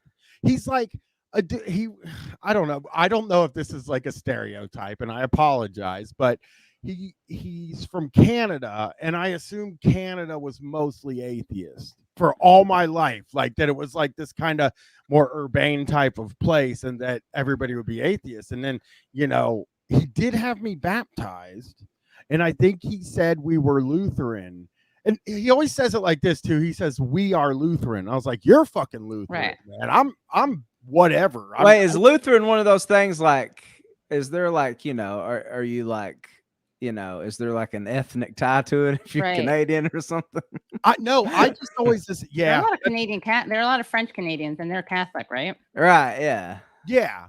I think it's just something my dad made up. I feel like he's making shit because I think that my older brother, I know for sure, and my younger brother and younger sister and I are all, you would call us atheists. So I think that's a bummer to my dad, who might think we're all going to go to hell. So whenever we go over, he's like, yeah, we're Lutheran. Don't, Are you culturally religious? Like, Katie, are you like, do you keep kosher and all that? No, God, no, that's actually religious. No, I don't keep kosher. I don't eat pork, but that's because I think that pigs are really cute and smart. So I stopped eating pork because of that. And then my best friend, when I was 11, I stopped eating pork. And then my best friend at the time really liked cows. So she stopped eating pork in solidarity with me, and I stopped eating beef in solidarity with her. So then I didn't eat any red meat or pork. And now, but it's not because I'm kosher. Okay. Are you vegetarian? No, I eat seafood and poultry and fish. But we do celebrate Passover, but we also celebrate Christmas. Oh yeah. Okay, I mean, I always feel like I celebrate Christmas too. And like my house, like we go and get the Christmas tree and we get a real one, we put it all together and we celebrate all of the Christmas stuff. But like, I mean, this family's atheist. I mean, I don't think my daughter is very not religious. I don't think. I mean, Christmas feels more American than anything. I know Muslims that like even kind of low key celebrate Christmas. Yeah. It is almost divorced from religion, period. Because like if somebody were like, hey, if you celebrate Christmas, you're Christian, I'd be like, well, I'm Christian then, whatever. I'm just whatever. I get to celebrate Christmas. Whatever will net me the most treats. I celebrate the 4th of July too, and I'm not patriotic at all. Yeah. I just like that's a good point. Yeah. I mean, I just like partying, right? Like I like all the holidays where you kind of get together and I don't know, hang out. I usually get high. Well, everybody in my family usually gets pretty high, and then we just sit around and watch movies, like watch Gremlins or something on Christmas. But like, yeah, I don't think I think my mom just turned Catholic recently. How recently? Like a few months ago. She was Southern Baptist back then, like in goddamn, I can't remember. When I would visit her when I was a kid and stuff like that, she was Southern Baptist. And then she was talking to my wife one day and she was not pro-choice anymore. And she said, it's because I'm Catholic. Like I'm doing all this Catholic stuff. And like, where the fuck did you find Catholicism? Like, how is that even? Wait, who's not pro-choice because of Catholicism? My mom is now pro-life situation now. So she became Catholic in order to be anti-abortion, or did she become Catholic and as a side effect became anti-abortion? I think it's a side effect. We can't even figure out where she became Catholic. Like nobody. Where'd you pick that up? Where'd you catch it? Yeah. We can't. Where was she exposed? Mom, we're Lutheran. If you didn't know. Yeah. Seriously, lean into the Lutheran. Do the Lutheran lean in. Yeah. She was Baptist. I know that because I would go to those Southern Baptist churches where guys would yell stuff out, which that part I always thought was great. The guys yelling stuff out in the audience. But yeah, she's like, she just all of a sudden became Catholic. But I don't think she's like strongly, like I could talk to her about Catholicism. I could talk her out of Catholicism if I had 15 minutes and felt like talking to her. Right. She's not. Let's do it. Let's have it happen on this show. Let's make her a snake handler instead. That would be. I mean, there's a snake handling church in Columbus. I've told Tom this. There's one. It's about 4 miles away from my house, but you like have to get invited. It's like not this kind of church that you could just. We're accepting everybody. They're kind of like, well, we're handling very venomous snakes, and I would love to meet the person that's just like, you know what, I have to have some post to hitch my eternal destination to. I'm going to see what saith the snake handlers, and then I you mean, just we go used- casually check that out. We used to talk about this all the time, but like when you think of like what drugs do to you, you know, like sometimes I don't know, like you play the pass out game where it's literally you're dizzy because of lack of oxygen. It's Yeah. not anything else. And I used to think all the time about like guys get bit by snakes and get venom and it gets them high, and it just sort of feels like part of it is getting high. There is a video on YouTube, and I'd have to look for it for a little bit, of this guy who gets bit by a snake on purpose. And like To get high? I guess he pulls it out and he just puts it up to his arm and it bites him. He puts it back and he puts it back in the thing, and he just kind of stands there like, oh, I'm getting lightheaded. I'm dizzy. Oh, I feel a little There's weird. way easier ways to achieve that feeling. Yeah. Less life-threatening. Yeah. You could like milk the snake almost. You could have it bite something and then get the venom out or anything else. But this guy He probably did. He probably took the venom sacs out because that'd be a very stupid thing. Yeah, you're right. It's the funniest video I've ever seen because it's just like it feels like a guy, like he's with some other people too. So like there's other people in the room taking video, and the guy running the video is like he's gonna get bit by a snake on purpose. And I wish I remember the kind of snake, but it's a very venomous snake, and he starts getting dizzy and hot. And you know what it sounds like to me? Like after you eat hot chicken, like Nashville hot chicken. Yeah. And you're a little dizzy from the heat. Yeah, you got the meat sweats. Yeah. That's what it looks like, but I'll bet it feels wild. Blood pressure spike. Yeah. Well, we actually have, I feel like I'd be remiss if I didn't show this clip of your tithes father, Tom. Very good. I'm just going to make that term up, but the man who you gave your lawn mowing money to, Reverend Pastor Copeland, right? Yeah. Here's a little video of him. Really believe that human beings are demons? No, I do not. And don't you ever say I did. Now, Oral used to fly airlines, right? But even back there then, man, it got to the place where it was agitating his spirit. Sure. People coming up to him. He had become famous, and they wanting him to pray for him and all that. You can't manage that today. Right. This dope-filled world. Right. And get in a long tube with a bunch of demons. Right. Do you really believe that human beings are demons? No, I do not. And don't you ever say I did. Wow. Pretty defensive. That last part where he's like, no, I do not. Don't you ever say I did. Yeah. Sounds like a pro wrestler. Like, sounds like he's like cutting a promo on her.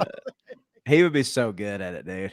I know. I love that the demon one. And then there was a few of them when COVID, you would have to go looking for them. But when COVID in 2020, Kenneth Copeland went wild during COVID and was just saying the craziest shit ever and having church. It's just, they're just, I mean, those guys are just, they're rich beyond belief, right? And can do whatever they want. So wait, Tom, what made you stop being religious? It's, I don't know, really. I just I don't really know what I believe in much anymore. And I guess that probably set in not too long after that. I've just been I'm a free agent. I'm prone to suggestion though. If y'all got anything out there you think I'd be into. Looking to mingle? Yeah, that's right. That's right. I'll look into some for you, Tom. I'll see if I can find me a good church, but it's got to be like, you know. I got it. I figured it out. When did you stop being into like the Copeland scene? Oh, that was a very brief thing. Oh, okay. Got it. I think I have a good thing for you to be, Tom. I think I have it. And it won't have to change your lifestyle very much. Okay. Ooh, what is that's that? Most importantly, that's what I'm looking for in the church. One that doesn't require any moral pivots or anything. How about Pastafarian? The church flying Ooh. spaghetti monster. Okay. All right. Does that include like eating pasta, or is that? It's just atheist. Or is that like sacrilege? Actually, it's actually like it's these atheists that are like kind of corny and making fun of religion. They're sort of doing the right thing in a way, like you know, they wear colanders on their heads, so they will fight for the legal right to wear a colander on their head in their state ID and at like church. So they're like in the right place, I guess. Their heart's in the right place. They're fighting for religious freedom. But sometimes you're like, I know I'm on your side, but I just extreme atheists. I can't abide these people. I'll be honest with you. Where I'm at right now, I'm torn between Islam and the Quakers. So They both have their pluses. Quakers sound sick. I don't even know what the Quakers do. The Quakers are so sick, dude. I mean, I think they're strict, right? Not really. No, they're wavy gravy, you feel the spirit, right? And you can shake and quake. Well, those are the shakers. Those are the shakers. But don't you also shake when you feel the spirit? Don't you quake and shake? Isn't that why they're Quakers? Because they quake? Maybe. I don't know. That sounds great. Yeah, well, that's another bonus. And they're abolitionists. Yeah, right. Yeah, they've got a lot of cool. I would truly like to feel whatever they feel. Is the thing I always think about when you see people like, feeling the spirit in a lot of those southern churches. It's that's what I grew up in. Like my church spoke in tongues and ran and shout and all that stuff. It just feels like it would be great to have that feeling because drugs gives you a really good feeling, but it sort of wears off after a while where you're like, I mean, I just smoke weed every day. I don't even know if it's getting me high anymore. But it feels like those people are constantly high on the Holy Spirit. Like, oh man. You have no idea. Or even maybe you could get involved. And Tom, I know this isn't for you because I know you well enough to know that maybe you go out to LA and get involved in one of those ayahuasca churches. Oh, yeah. Where you can just do ayahuasca because it's a religious thing. And I would love to see Tom on psychedelics at this point. I would probably go back to the motherland, Mexico, if I was going to do something like that. Go right back to the source. The source is Peru, I think, for ayahuasca. Oh, okay. Yeah. I would. Mexico's like the mushroom cults and stuff like that. Yeah. Yeah, I think. Yeah. Peyote, probably. Peyote, right? yeah. Peyote, right? Yeah. That whole thing where it's like ayahuasca. The thing that hits me about ayahuasca is I've done so many different psychedelics and.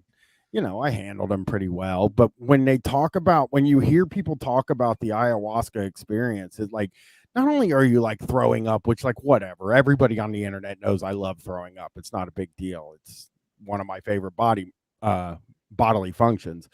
But when you, I get yelled at for that every few weeks. And I'm literally terrified of throwing up. I love it. Oh my God. It's the best feeling on the planet under nutting. But anyway, when you do it, you also have to crap. And I've heard stories of people both ends. Both ends, and they have to go outside and they wear a robe and they have to go outside on the ground. It's just I don't want that. I don't want to barf and crap in front of people. Ayahuasca does not sound like it's for me. Right. It does sound very intense. Well, anything else you want to make sure we talk about? Hey, just listen to Guys. That would be great. If everybody out here, I do a show called Guys where I talk about guys. And, if I could recommend a couple of episodes, I would say episode 1, Sex Guys. Ooh. Tell us about Sex Guys. What are they like? So basically Sex Guys was about people who go to swingers clubs or swingers, people who play we read some reviews of erotic board games. I would have to say my favorite erotic board game review was the guy who was mad because it was too easy for his wife to prevent him from winning. There was this mechanic of the game where you get to decide if the other person gets to move forward. And he was like, well, how is anybody supposed to win the game? And it's I want to talk to him and be like, it's not about winning the game. It's supposed to just end in sex. That's the whole thing. But then, we talk about, and this comes up a lot on my stream too, Hedonism 2, which is a sex resort in Jamaica. And we read a lot of reviews of that, and just it's really the conceit of Guys is that you can be several different types of guys, and that's perfectly normal. It's not, but if you're one type of guy, you're extremely weird. So a sex guy would be a guy that his whole life is geared toward like swinging and sex and stuff like that, or like South Park guys, or guys that still watch South Park and have big opinions on it. And we've had a bunch. I have Will Menaker on to talk about Discovery Channel guys. Matt Christman talked about History Guys with me. Oh wow. And shit, I mean, Tom's been on to talk about bourbon guys. So it's like a lot of cool people have been on the show, and it's very fun. I want everybody to hear it. Awesome. All right, let's do it. And what about you, Tom? Anything coming down the pike on Trillbillies? Or let's do the Trillbillies. We actually did a couple weeks ago. Did an episode on that Russell Banks Cloud Splitter that Dr. West mentioned before we went off there about John Brown. So yeah, go check that out, and check out Holy Boys. We'll be back this week, right, Brian? Yeah, and I think that Holy Boys is going to start streaming again soon. Oh, great. Tom has time, and I have my stream set up now, so we'll be able to do it. But yeah, we're doing Holy Boys this week on the guys' Patreon this Friday. It's just patreon.com/murderxbrian. But yeah, me and Tom work together a lot. We're buddies. So nice. You'll hear it. If you sign up to that Patreon or the Trillbillies or the stream, you will hear us together. Yeah. Great. Well, thank you guys so much. And don't go anywhere, because we are bringing on Will Menaker and Matt Christman. Thanks, Tom. Thank you so much, Brian and Tom. And guys, remember, if you're watching, this is a special stream. We've already raised some money for Leslie Lee, who is suffering long COVID, as he explained. And he can't work right now. And he also is having trouble getting his disability. So we are asking people to donate in the super chat. You can also donate to him at PayPal or Venmo or Cash App. And you can also become Patreon supporters of his podcast Struggle Session, which is patreon.com/struggle session, or just send him an email. Brad, what's his email? Brad will put it in the chat. It's right down there. Oh, there it is. Okay. The struggle session at gmail.com. Yeah. Thank you, Brad. Awesome. So we're going to bring in two more Leslie fans and Leslie collaborators, Matt Christman and Will Menaker of Chapo Trap House. Hi, guys. Hello. Hi, Hey, what's how are up? you? How's it going? Thanks for coming. Thanks for joining. Happy to be here. How's it going? Good. Good. You guys, we lost both of you to the dark side, or both? You're in LA, Matt. What about you, Will? No, I'm here in the air quality capital of the world, New York City, #1 best air quality in the world. Okay, great. Suck it, West Coast. He's walking there. Yeah. I'm still walking. Nice. Well, let's start just by, we're going to talk about politics and pop culture, which is things that you guys are so funny about and good about. I just sounded like a mom or something. But tell me first how you met Leslie Lee. I met Leslie sort of similar to the way I met the rest of the Chapo dudes, just through Twitter and then through meeting Matt and Felix and doing the show. We just like had people on that we knew from Twitter that were sort of doing the same thing we are. And then I went on his show a couple times. We had him on our show, and it's just that's how Leslie and I got acquainted. Awesome. Yeah, same thing. Yeah. The internet's, yeah. And I met Leslie. I forgot to tell people. I met him because he started that, or he took part in that Bernie made me white hashtag. And then I had him at a live show in New York City. And then, he came on my show. I went on his show. And then he started being a regular co-host of the Katie Halper Show. And funny story, the first time all the Chapo guys were together, well, the first three, was at a live taping of the Katie Halper Show. So historic venue. Yeah. Brooklyn Commons, Brooklyn Commons, RIP. It didn't survive the pandemic, which is sad. Yeah. No. Yeah, that show was like when the Sex Pistols played Manchester and like everyone in the audience started a podcast. Yeah, exactly. Yeah. So let's see. You guys just had an episode of Chapo Trap House about the indictment, right? Of Donald's, the Boxes hoax. Yeah, the Boxes hoax. So tell us your thoughts on this. Pretty cool. Pretty funny news story. My take on it is that this is the closest old Casino Donnie has ever been to being well and truly fucked. I'm excited to see how it plays out.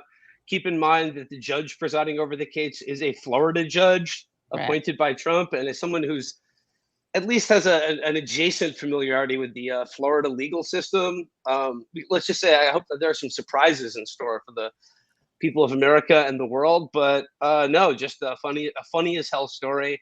We're getting some great boxes content, and I just want to know more about the boxes. Yeah. I like the bathroom boxes. I mean, it's not very original, but I like that look, that aesthetic. Yeah. I'm more excited now. Apparently that ignited some sort of death switch, because now there's audio of Biden doing crimes. We're going to get Biden getting to jail too. They're both going to go to jail at the same time. They share the same cell. Amazing. Wonderful.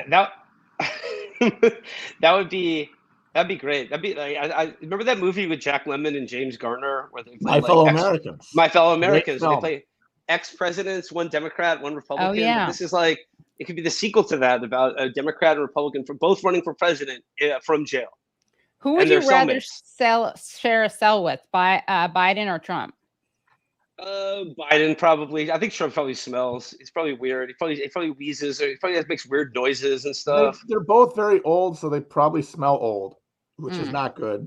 Wait a sec. Actually, I take that back. I think Trump would get better deals with like the commissary. I think he'd have like the good ramen noodles and McDonald's and shit. So hopefully he'd share with me. So I think probably Trump. Yeah, he'd have the hookup. Oh, but with Biden, you could just be like, hey, he has his treats and you eat his, and then you just later on you're like, hey, give me those. And he's like, what happened? It's like, yeah, no, you told me you were going to give me those. And he's like, oh, did I? Yeah, seriously. Like, you can have him do anything, and he would say, sure. That's a good point. But like, okay, you're in lockdown with someone. You're like in a closet with them, like 18 hours a day or whatever. I think listening to Trump's rambling stories would be more entertaining than Biden's like sort of you'd rather hear about my dementia, platitudes down memory lane. I want to hear hitting on Liza Minnelli at Studio 54 than hearing about going down to the malt shop with your drunken failure of a father. Or corn pop. I would enjoy some more corn pop stories. Well, I think that was his only real encounter with corn pop. I know you're right. It may have just been that one time when he called him Esther Williams, right? Yeah. Yeah. That's a very relatable story. Who doesn't love Esther Williams? Who doesn't? I know, right? Corn pop should have been flattered. Yeah. Wow, corn pop was way too triggerable. I think it was Jack Warner, one of those studio executives. They said of her, dry, she's nothing, but wet, she's a star. Wow. Interesting. They say the opposite about me. I'm only a star dry. And what else are you guys consuming pop culture wise or book wise? Well, I just finished The Passenger, R.I.P. to the god Cormac McCarthy. So he just died to that. So that's the last book I read. But in terms of TV right now, I'm taking sort of a tour back through the great television of a previous era. I'm currently rewatching both Lost and The Wire, two shows I know Leslie loves. Yeah, he's a big fan of those. So sort of like, actually, it was Leslie tweeting about what a racist psychopath Damon Lindelof is, and I was like, I should watch Lost again. I never watched it. Is there like a racist subplot or? I feel like the way the show treated its non-white characters was perhaps in retrospect not. They didn't do them a justice. They never really let them be cool or let them shine. Right. Is it a really good show? I feel like it's apparently like no. But is it addictive? Is it like? Yes. So it's crap. It is very watchable. It's very watchable television. Yeah. I never watched it for a minute. Yeah, I've never seen it, but I do have a guilty confession, which is that I've been listening. I don't know how I stumbled onto it, but I had a Michael Connelly book, and I started reading it, and then I'd seen Lincoln Lawyer, the movie with Matthew McConaughey, and then I did see, I think, a season of the show on Netflix, and I can't like do dishes or straighten up or anything without listening to a podcast or an audiobook. And I started listening to some Michael Connelly books on tape, like through the library app. And You get into the Bosch series? No, but I think I'm going to do that next. I didn't realize that there's Bosch a and the Bosch Lincoln Lawyer are crossover. brothers. They're I brothers. know. Guys, spoiler alert. Spoiler alert. They are half brothers. Yeah. Yes. So I've met Bosch through the Lincoln Lawyer books, and they're kind of good. I mean, it's like I kind of hate myself when I listen to it because every now and then a line stands out as like especially bad, but they're fun to listen to. I'll walk to them. I sort of feel the same way about like the Lee Child, Jack Reacher books. I've read like a handful of those, and you can read them real quick. Yeah. But you know, they're good stories. They're like, you know, yeah, sometimes like you may run across a sentence that you stub your toe on. Exactly. But you know, like they're fun. They're well written. Yeah. I watched the first season of Bosch actually upon the recommendation of friend of show, and I know friend of your guys too, Shuja Hader. Oh hell yeah. Who he recommended Bosch, and it's very good. So looking forward to that. I may shift to that book. Have you guys ever read Kate Atkinson? She's like a British mystery writer, but she's kind of like literary, but not pretentious. It's like it happens to be a mystery, kind of like, you know, Patricia Highsmith. Like, yeah, I love Patricia Highsmith, but I've never read what's the author's name? Kate Atkinson. Kate Atkinson. She's only similar to her in the way that, like, you know, Patricia Highsmith happens to write mysteries, but they're written like very good books. Yeah. That happen to have mysteries in them. So that's what makes me think of Kate Atkinson. But I don't think Kate Atkinson was a raging anti-Semite. So there's that. That's a plus. Which doesn't stop me from really enjoying Patricia Highsmith. I should add.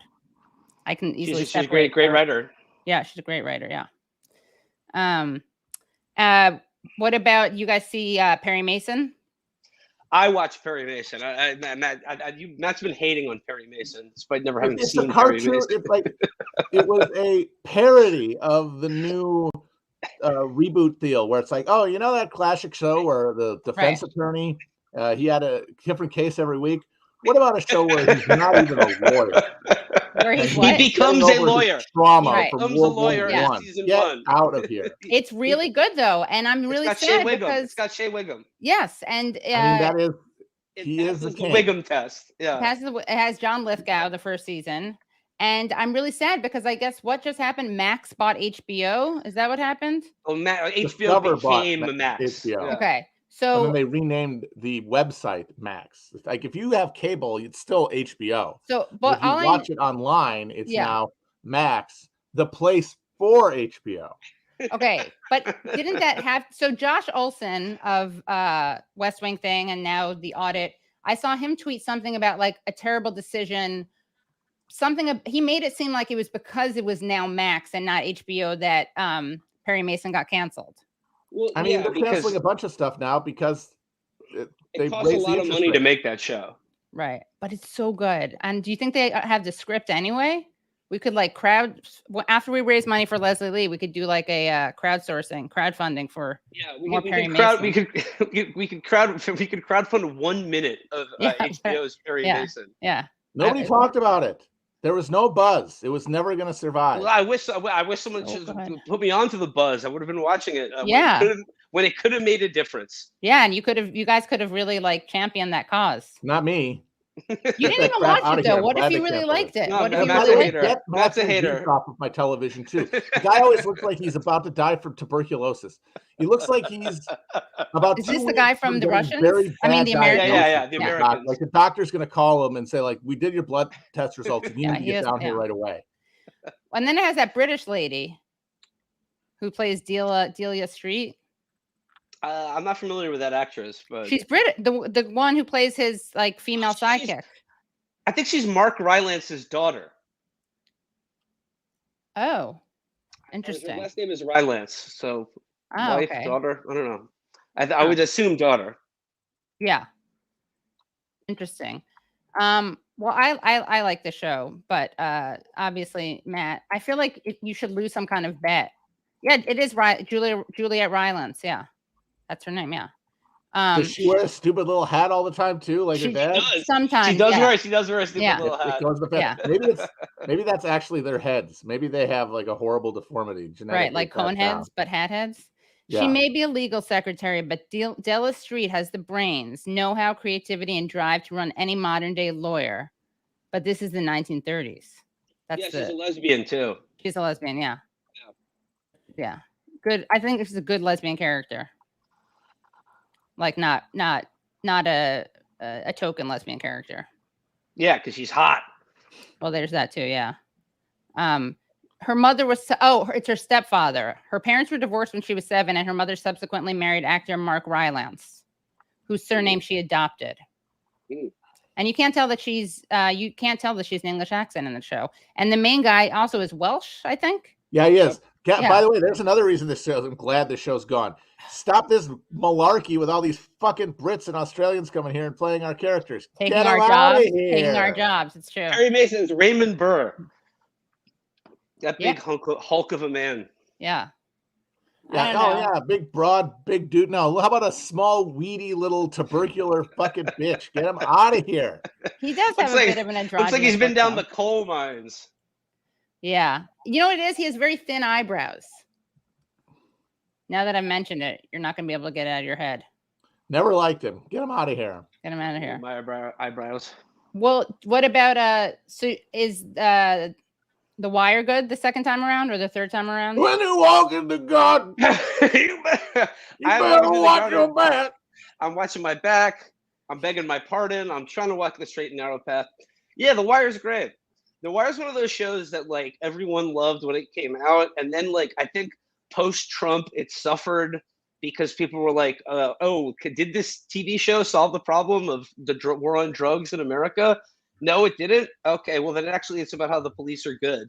And the thing is, it is basically about how the police. The thing is, it is basically about how the cops are good, but it's a show about cops and criminals, and like it does take the counter-revolutionary line that we need someone to investigate murders. Right. That is true. Yeah, it dares go there. Yeah. But yeah, another eminently watchable television. All the great characters. Friends. Dominic, Bones, what's his name again? Dominic. Oh man, talk about a British person who should not have been. That's what I'm saying. American He's show. Irish. He's Irish. No, he's English. Hello. He lives in a castle. He lives in a castle. He's the real life Anglo. He's not. Oh, well, he lives in a castle. You could really hear his accent. Yeah, terrible. Oh, you're right. He's English. Yeah, he's from Sheffield. But like, you could not hear Stringer Bell's accent. He does a better job, but also just absurd. Get these Brits out of there. Is it just the exchange rate? It's cheaper to hire them? Is that how it is? Are there any Brits or Australians you like who've played American characters, Matt? One thing I enjoy about Hugh Laurie's performance in House is that he does such a he's doing like a parody of an American accent. Yeah. Like apparently when he tried out, they thought he was American. Hard. No American would talk like that. Right. And it's kind of funny. And given the character, it works. I think I'm not making this up that when he auditioned, they didn't know he was British. Well, that's because they're idiots. Because no human American speaks with that exaggerated an emphasis on pronouncing every vowel and consonant. Have you ever seen Rake, R-A-K-E, the Australian show? I'm sorry. I'm not a big fan of watching someone do yard work. Boring. Get it out of here. It's very good. I really like it. My dad was a huge fan of that show. He was pushing it hard. He was giving the hard sell for Rake. The hard Daniel Menaker sell? Yeah. Well, it's a great show. I'll put it on the queue. Yeah, definitely do it. The first episode is hard to, it's not that great, but then it gets really good. But you know, I'm actually surprised at The Wire. So full transparency, I couldn't finish the last season of The Wire. Season 5 is legitimately terrible. And like its status as an all-time show is dinged by how bad season 5 was. Right. But seasons 1 through 4 are basically perfect. But what surprised me about that show is that I found it so slow. Like I had to try to watch it so many times before I got into it. Like I watched it once, I didn't like it. It was too slow and boring. Then I watched it a couple times, like a couple episodes in a row, and I finally got into it. But I was just surprised that Americans had the attention span to like it so much.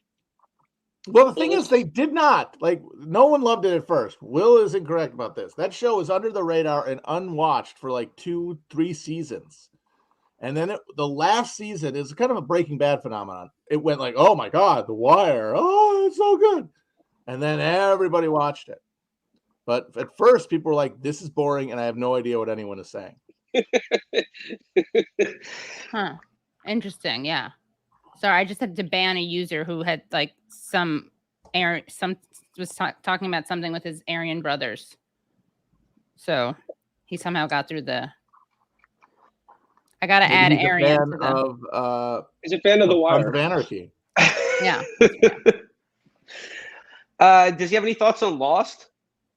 I don't know. Wait, he's back. Much loved. I shouldn't read this, right?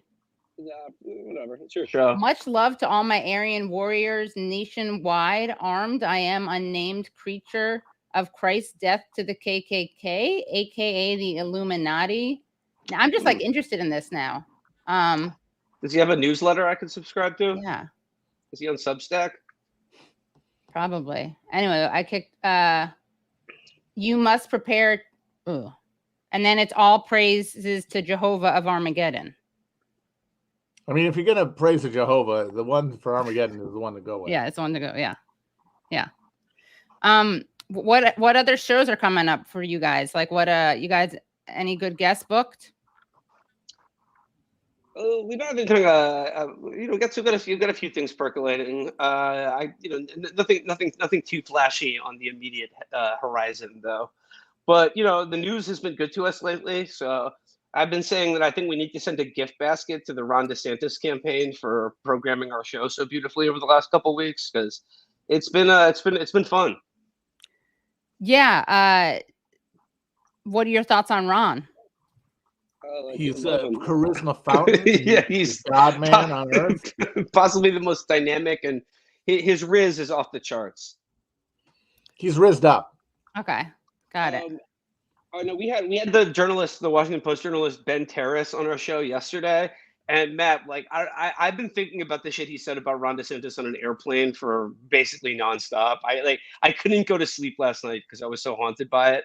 Basically, he said that you're on a flight with Ron DeSantis from New York or from Florida to Tel Aviv, and the entire flight Ron DeSantis was just sitting there, no headphones, no book, no in-flight entertainment, just sitting there.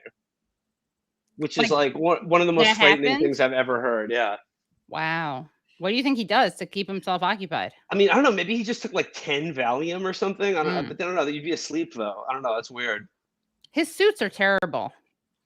Yeah, he looks bad. Yeah. His whole shit is fucked up. Yeah, really bad. Yeah. What about what do you think about the primary? Cornel West just announced earlier on this show that he's going to be running with the Green Party. Is that in addition to the People's Party? No, instead of. Yeah. He clicked the wrong link. He got fished by the People's Party. Yeah, I think so. Yeah. Those People's Party guys they're wily.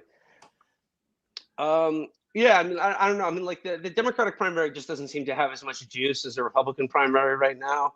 Best of luck to Dr. West. I'll be following it obviously, but it's just nothing has really developed so far in the Democratic primary, at least in terms of a funny thing to talk about week to week on the show. One big problem is that I do not want to. I'm sorry, I do not want to have to listen to. Never mind. I'm sorry, I shouldn't say that. What do you think about RFK's Israel statements? Have you seen? No, he's not running MPP, guys. I see you in the comments. You must have come here late. He's running Green. Yeah. Okay. Well, I mean, I think the cool thing about RFK is that he has the exact same position on Israel as Joe Biden, but he's he's a Kennedy. Right. Yeah. You guys had Marianne Williamson on, didn't you? Have Marianne Williamson on? I mean, back in the last primary, last primary season, yeah. She reads her marks. She's read her marks, I should say. Since then, I don't know. Just in the past, I know. Matt, are you still doing your vlogging? Yeah, once a week or so. How's that going? Fine. Just talking to myself in a room like a mental patient. And how do you like LA versus New York? It's great. It's got the best bagels I've ever had, the best pizza slices of all time. Very funny. That's the main things, is that it's got all these elements that you really want in a city, and they're all coming together in a fantastic way. It's just amazing. Well, speaking of family connections, cities, people may or may not know this, but my cousin is married to Will's cousin. What does that make us? I don't know. Cousins by marriage? Is that what cousins-in-law? Cousins-in-law? Yeah. Yeah.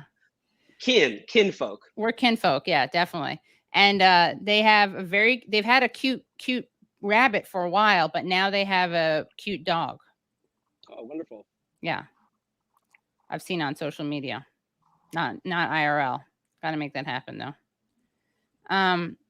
Anyway, any final thoughts? I really want to thank you guys for taking part in this stream. And remember, everyone watching, make sure that you can send Leslie an email at the struggle sessions at the struggle session at gmail.com, or you can send him a donation at Venmo, Cash App at LLEEIII. You can subscribe to Struggle Session at patreon.com/struggle session, because Leslie is dealing with long COVID and also dealing with problems accessing disability. And I didn't see this until now, but Leslie said R.I.P. Cormac McCarthy, and also I'm reading Heat 2. It's great. Oh, I got to put that in the rotation. I got to check out Heat 2. Yeah. So put in Rake, and not the American version, the Australian one, and Kate Atkinson. All right. Yeah.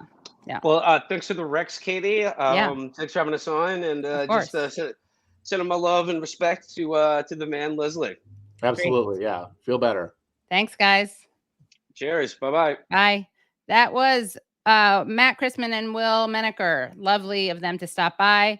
Leslie, text me if you want to come back, by the way. We'll bring you back on. But for people who didn't see it, Leslie was talking about what it's like to have long COVID, and it's not fun, and it gets in the way of working, and it causes a lot of unpleasant things. So we're trying to support him. And so you can donate using any of those addresses scrolling right now, or you can become Patreon supporters of his, or you can just give we're donating the super chats to his to a fund for him. So I'm so excited to bring back onto the show. She hasn't been on in a while, but friend of show, great gal, funny lady, writer, Jamie Peck. Hi, Jamie. Hello. Hi, how's it going? Oh my God, it's great to be back. I know. I gotta say, I was watching the rest of the stream and noticing your hair looks good. Thank Where are you. you hiding your headphones? That is so funny, because today, I had a business meeting the other day with someone, and she was like, what are those headphones? Like, come on, Katie. Like, if you want to wear like big podcaster headphones, fine, but come on. And I was complaining to Brad today, because I was like, I'm tired of this. Every guest who comes on, they don't have headphones and it sounds fine. I was like, can I please not wear the headphones? He's like, no, you have to wear them. He's like, but you can put them on the other way. So look. Oh, wait, you can't. They're behind. Oh, shit. So I put the V instead of in front. It's behind, but then you can't really see the earrings is the only problem. So we haven't totally solved the problem, but yeah. Oh, for crying out loud, Katie. What? You don't want me to expose the backstory? There's no fourth wall here. Oh, that embarrasses you? No, but now it's the earrings. Yeah. All right. We'll figure it out. You feel bad about the earrings. Don't feel bad. Don't beat yourself up, Brad. Yeah. But Jamie embraces it. I think it looks great. Yeah. Well, I thank you for saying that. I just got a little bang trim, and he kind of like zhuzhed up my hair for me a little. I was like, oh, my hair looks awesome. And then I put on the headphones and I was like, well, that's nice of you. That's not vain of you. I gotta wear headphones. I can't not wear headphones. Exactly. Gonna get some weird like feeding back into the exactly. It's weird just echo, It's just physics. Yeah. And I wanted to show this when Will and Matt were here, but I'll just show it now, Katie. There was this picture recently of Ron DeSantis that it looks like he's eating this baby. Yeah. Oh yeah. Nom. I feel like it's one of those pictures that you could like apply the golden ratio to, like one of those Renaissance paintings, right. Like that dude on the left. That's like Saturn eating his son or whatever. Yeah. Yeah, totally. Yeah, that is scary. Wow. Well, Jamie, how did you meet Leslie? What's your relationship with Leslie Lee? I feel like I could probably have gone back in the Twitter records because it knows my life better than I do at this point, and found my first interaction with Leslie, but unfortunately I did not do that. Okay. I know him from online, I Yeah. guess, and being a podcaster. And, at some point I was like, oh, I like that guy's takes. I like Struggle Session. So we did some podcasts together. And we actually started a little side project called The Vampire Castle, which is about not social justice warriors, but actually existing vampires, because vampires Right. are real and Okay. they're sexy and they want to drink your blood. And we do a little side project. They used to be a premium offering of the Intifada, but I'm no longer there. So now it's a premium offering of Everybody Loves Communism, as well as Struggle Session. Oh, nice. And what's new with you? Tell me about your life and what's new these days. Oh boy. Or you can talk about politics, whatever you want. We can do personal or political. Let's see. I'm newly single, ready to have a hot goth summer. Nice. I feel like I shouldn't have said that. There's going to be like all these creeps saying weird shit about me now. R.I.P. your DMs, Jamie. Yeah. Is my mic not coming through? Is that I don't know. Like, sorry settings. to just pause. Tap like, it, maybe. Audio. Wait. Mic. Scarlett.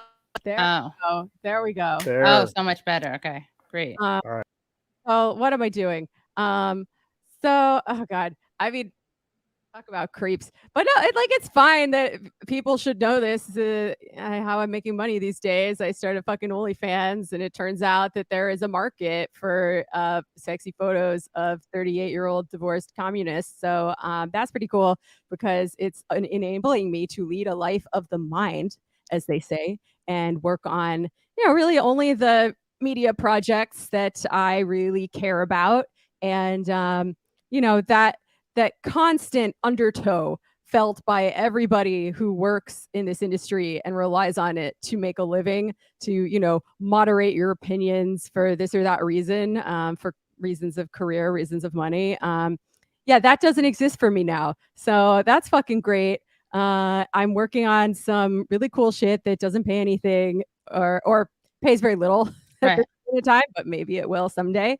Like my podcast, Everybody Loves Communism, which is sort of a nerdy little passion project I do with my buddy Jorge from DSA and Aaron Thorpe, who's also on the Trillbilly Workers Party podcast. I'm working on a piece for the LA Review of Books right now. Nice. About a book on the George Floyd uprising by the Vortex Group.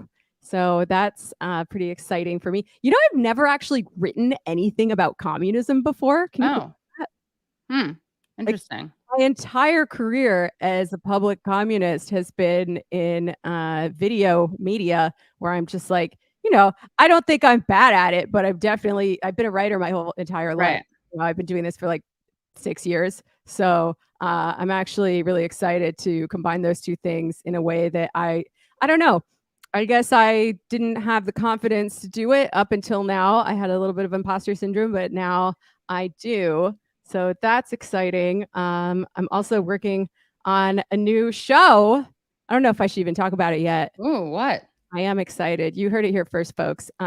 Katie Halper show exclusive. Show with my friend Jake Flores, and it's going to be a late night show filmed in front of a live studio audience in New York City. Wow. And we just got a date, and we're very excited about that. So stay tuned for more on that.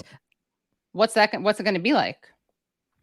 You know what? We're still hammering out the details, but it's going to be cool. I can tell you that. Show? It's going to be, I don't know yet, okay. But because I do all this really nerdy stuff, and I'm like, you know what?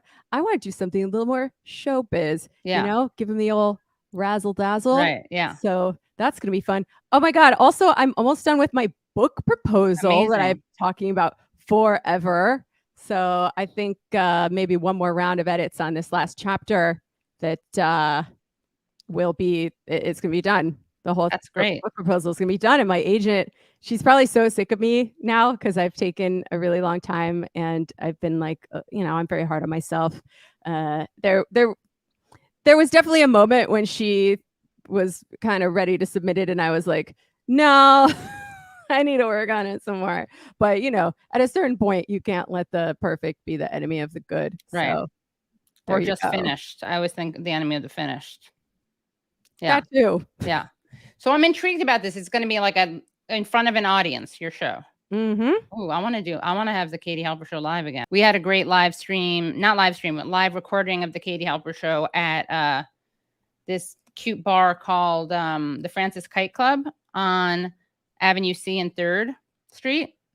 So I chatted with Brianna Joy Gray, and it was great. We got to meet people. This is funny because I got a text from you okay, yeah. So I forgot it was happening. I even got a text from you that day asking me if I was still down to do this thing. Right. And then, in absence of other plans, I agreed to go see RJD2 with my friend and his girlfriend on, like a city dose of mushrooms, and that was fun.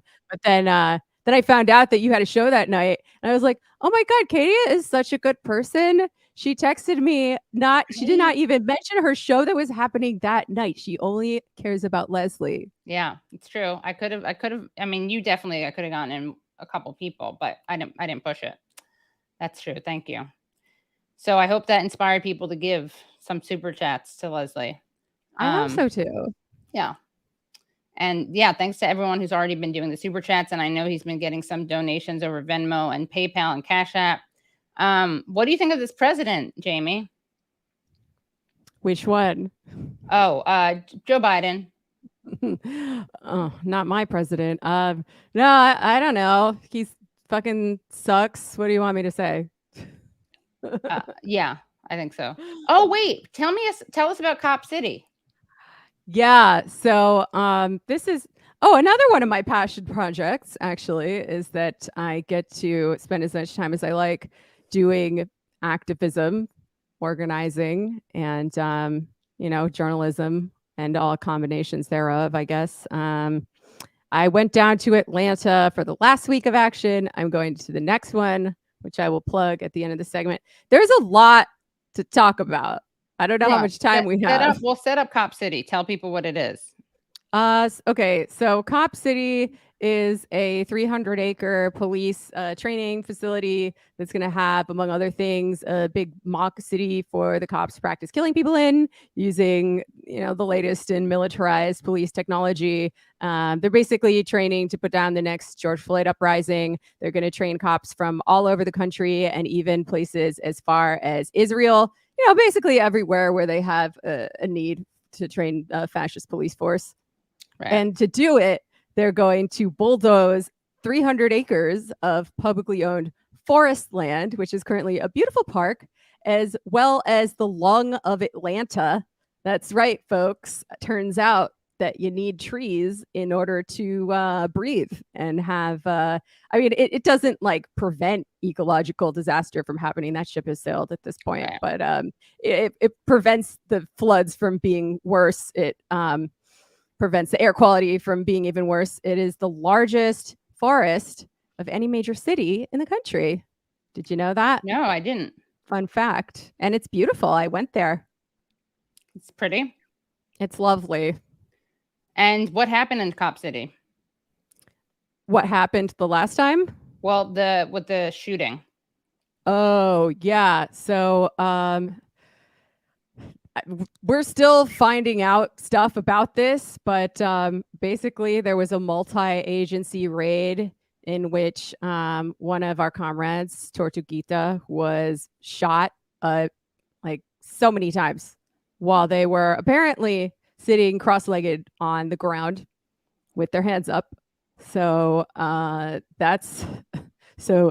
happened, and it was very awful, and everybody is still really sad about it, but it didn't scare people away from the cause. If anything, it shows just why we need to defund and abolish the police, just why we need to keep this thing from being built, because it poses an imminent danger to human life. And, besides the killing of Tortuguita, they have seriously injured a number of people. There was a raid that happened the last time I was there, of the music festival. There's a lot of different stuff that happens during the week of action, but there was a music festival, and some shit went down over there at the construction site where apparently, allegedly some Black Bloc folks sabotaged the construction site, as is their want. An important thing to do if you're trying to keep them from building a city for the cops to practice killing people in. The cops could not get any of the people right after that happened, as they got away, and they were big mad. So they went to the music festival and started grabbing random unsuspecting attendees up from there, arrested a number of people, charged them with domestic terrorism, which is fucking ridiculous for being at a music festival. And the evidence they used was that they have mud on their shoes. Just funny, because you'd think the pigs would understand how mud works. I like pigs, but I'll forgive you for saying that. I like the animals. Yeah. All right. Yeah. But where I was going with that was that they beat some people very badly. And one person, like, this is like some bad old days shit, only guess what? It still happens. They beat him so badly that they didn't even arrest him. They just let his friends take him to the hospital. So I don't know what they think they're doing. Maybe they're like, hey, see, this is why we need training. If you build us this training facility, we'll stop doing things like this because we'll be so well trained. But until then, we're going to do the bad stuff and violate civil liberties. I don't know. Right. But there's a lot of stuff, updates. You want updates? Yeah. Okay. So I wrote them down so I wouldn't forget. Well, while you're getting that ready, let me just, I'm going to do a quick thanking people for the stream, for their chats. Okay. So you get that ready. I want to thank everyone who's donated so far. We highlighted your comments. So let's see. I love Cornel so much. My eyes spring a leak almost every time I hear him speak. Third-party primaries are just as rigged as duopoly ones. Sorry, I forgot to read that. Always great to see Cornel. By the way, I love you, Katie. Thank you. Another chat from Karen. Thank you, Karen. Wonderful news. Go West, go Green, because he's running as a Green, no longer with the People's Party. Why not the rent is too damn high party? Good question. Dad knew MLK and MLK Jr. He said they were both Republicans, but made an exception and voted for JFK because Nixon was wishy-washy about pushing civil rights, but JFK promised. I think he means his dad and someone else were Republicans, because not MLK. I'm confused. All right. Sparky, let us know if you can clarify. Let's see. The corruption is institutionalized. If I remember right, although we normally, upon the establishment, Sean Hannity is a friend of Cornel West, so I'll bet he's willing to help. Did not know that. Should President West investigate CIA like Kennedy? Sorry, I missed that. I'll ask him next time. God bless you, Dr. Cornel West. Sound mind and loving heart about Cornel. How do we get past the Jimmy Dore problem? It doesn't seem the left can accomplish because they're too busy fighting over whether Jimmy's a grifter. How does anyone lose to George W. Bush? Greetings, Dr. West. Will you search YouTube for with our eyes.rise? Okay, another question. Congrats on 100,000. Thanks, Sue Stone, because Susie Stone. I think I met you at the live show. We reached 100,000 subscribers, which is very exciting. Okay, I'll bet long COVID is messing with Leslie's sleep. Maybe a CPAP would help. Have a sleep study if you can. A super chat from Eli Doll. Thank you for that. A super chat from Mr. P. Get well soon, Leslie. Sue Stone. Wow, so generous. Thank you, Sue Stone. Who I think I met at the show the other day with her son, Glenn. Andy P. Stay strong, Leslie. Love you, Leslie, from Max Fisher. Rusty Shackleford. Thank you. This was my favorite Dr. West interview ever. Thank you, Katie. I just feel better. The antidote to the trash news reindictments and the other candidates. No on RFK. Unrest for West is best. And Leslie. I see what they you did there. Yeah, I what didn't they really read it tried well. to do. Unrest for Cornel West is best, and yeah. Feel better, Leslie, from Daniel. DR gave a very generous super chat. Thank you. This is a live strong super chat for Leslie. Sledge G gave a super chat, and build a city worth of free public housing, a taboo impossibility in our political system. Demolish a forest to build a fake city for cops to practice urban warfare against us is the sad reality. Yeah. Well, it's cheaper. It's cheaper to do the latter than the former. Right. So really. All right. So tell us your updates, Jamie. Okay. There's a lot of them. So you may or may not know this. The week before last now, there was a multi-agency raid where they arrested 3 organizers from the Atlanta Solidarity Fund using a goddamn SWAT team. I hope I never have to find out how terrifying it is for a fucking SWAT team's worth of, armed cops to descend on your house in a militaristic raid.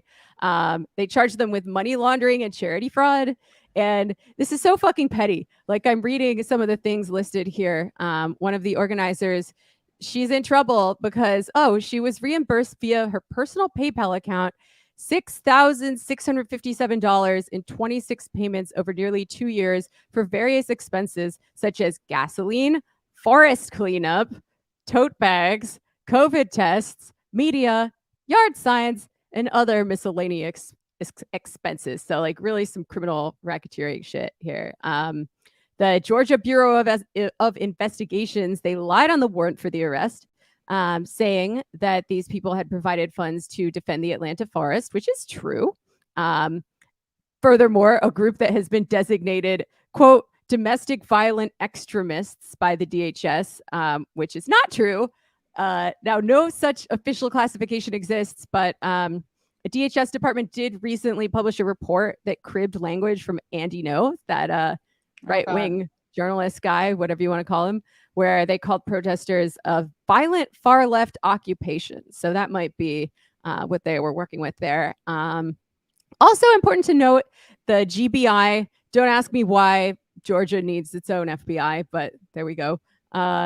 They expanded the domestic terrorism law that had been written in the wake of the Dylan Roof shooting when he, went into that church and killed all those people to apply to the forest defenders. It's like a comical, it's not, none of this is funny, but kind of, gallows humor, folks. It's just a comical transformation from what this law was originally intended to cover, right? The original law only applied to criminal acts intended to kill at least 10 people.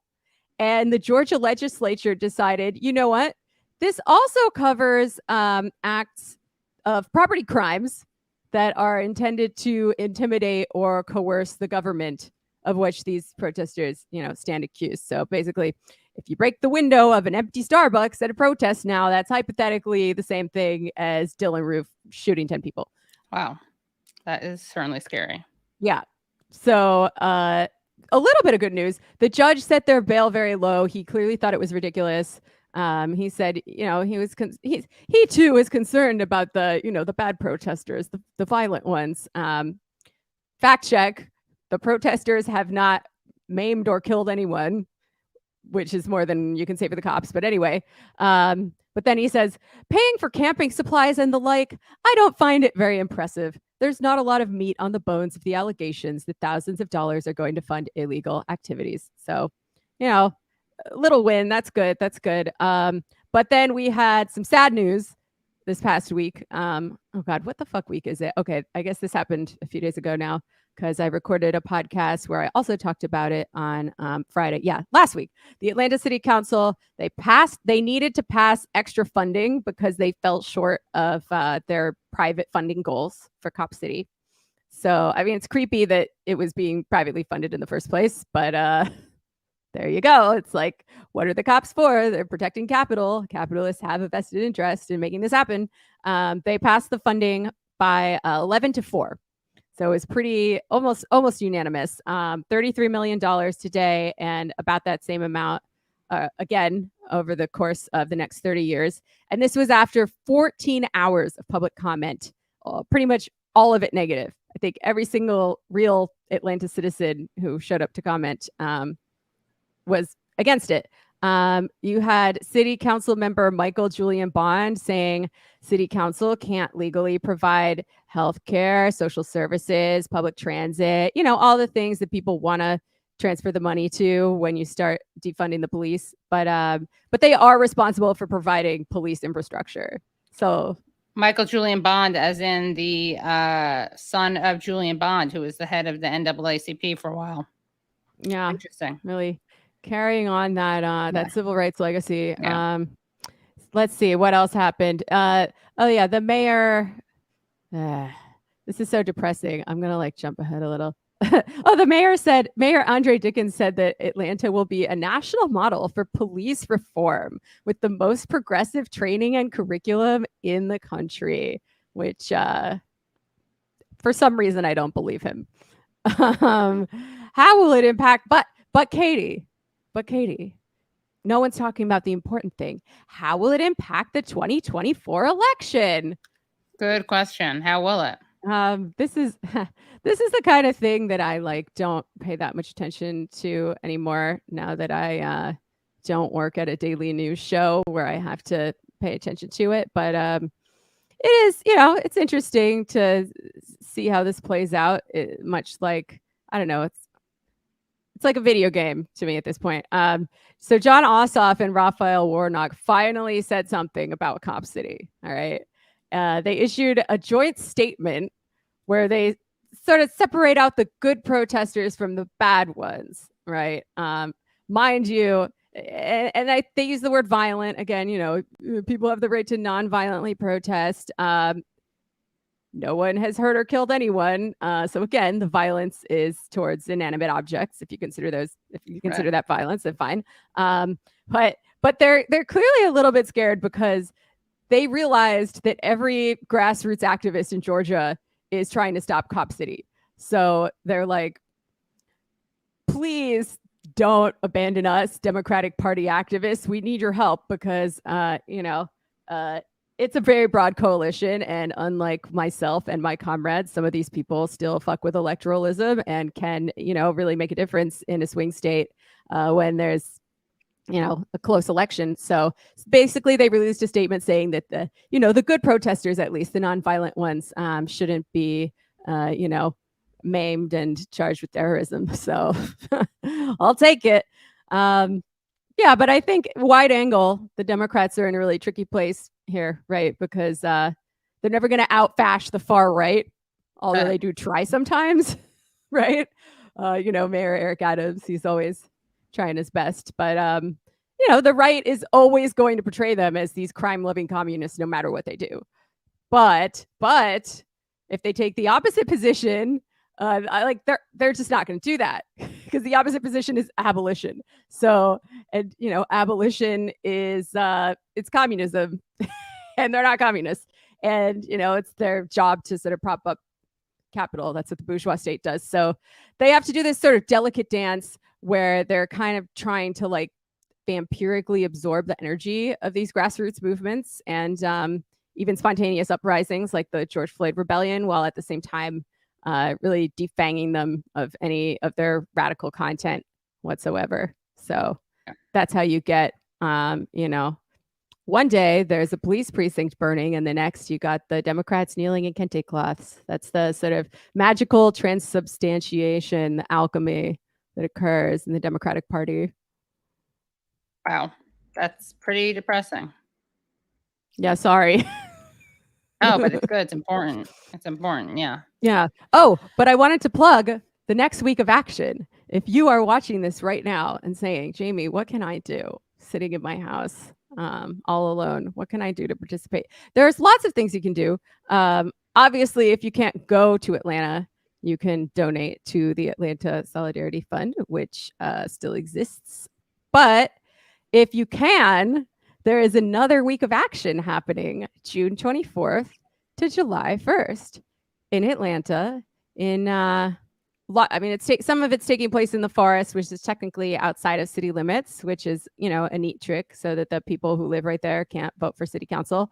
Some of it's taking place in Atlanta proper, but yeah, there's going to be some more camping. You don't have to camp if you don't want to, but thank God. It's kind of fun to hang out at the campsite. Anyway, I'm not a big camper, but Yeah, I'm going to try again with better supplies. I camped a little bit last time, and then I was like, that's enough. And I went to go sleep at Aaron's mom's house. But there's going to be camping. There's going to be music. There's going to be food, folks, fun. Like, it's hard to really describe how good the vibe was last time around in the forest. There were a number of people that I met who came all by themselves. They didn't know anyone, and they had a ton of friends there by the end of it. And you know, I feel like I've been to a number of music festivals. I've been to a lot of, you know, political conferences.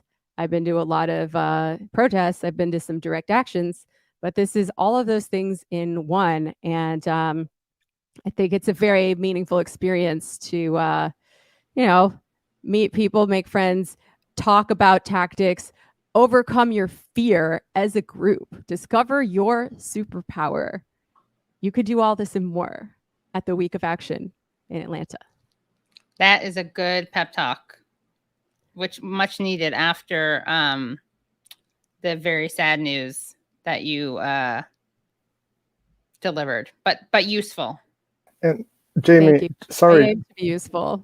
Maybe this would be something worth having you on again to talk about, because I think that there's a lot there. But regarding the raid that you were mentioning that happened recently, I had seen some transcripts from police radio in Atlanta where they were basically amongst themselves admitting that that was like, you know, trumped up, like baseless, like nonsense, essentially. But the other interesting angle that I thought was, I think that there's some factions of labor, particularly with like Home Depot workers that are opposing Cop City, which is kind of an interesting clash, given that the corporate Home Depot is one of the funders of Cop City. Mm-hmm. Yeah, it's almost like the interests of workers and bosses are inherently opposed. Yeah, almost like that. Yeah.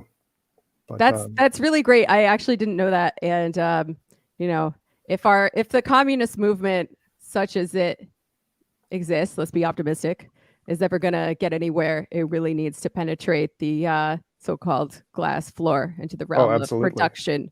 So absolutely good. Yeah, more of that. Yeah, and I will put. Everyone can see on the bottom of the screen the website if they want to learn more about this to help support or participate, and we'll add the address in the description too. Great. Thank you so much. Oh God, there's also people are asking me if I could like help get publicity somehow for this guy's case as well, and I was like, well, I'll see what I can do, but I'm on a stream now, so I might as well. Yeah, I sent you some of these images. So apparently our comrade Victor has been detained by ICE. Oh my God. So he was one of the, it's so bad. So he was one of the people who was arrested for being at the music festival. They held him for 3 months. And finally he was granted bond, but on his release date, ICE took over and they're like, we're going to detain you now. Because I guess he's having some immigration issues. Awful. So now he's in the Stewart Detention Center in Georgia, which is notoriously awful. Groups like the ACLU and Detention Watch Network have called for it to be shut down. It's run by one of the largest private prison corporations in the world, Core Civic. But there are ways to support him. We really want to get him out. So I don't know if you have this graphic, ways to support Victor. Oh, you texted me while I was streaming. Hold on. Sorry about that. You can no. I'm just explaining why I don't have it. Hold on 1 second. Jamie Peck.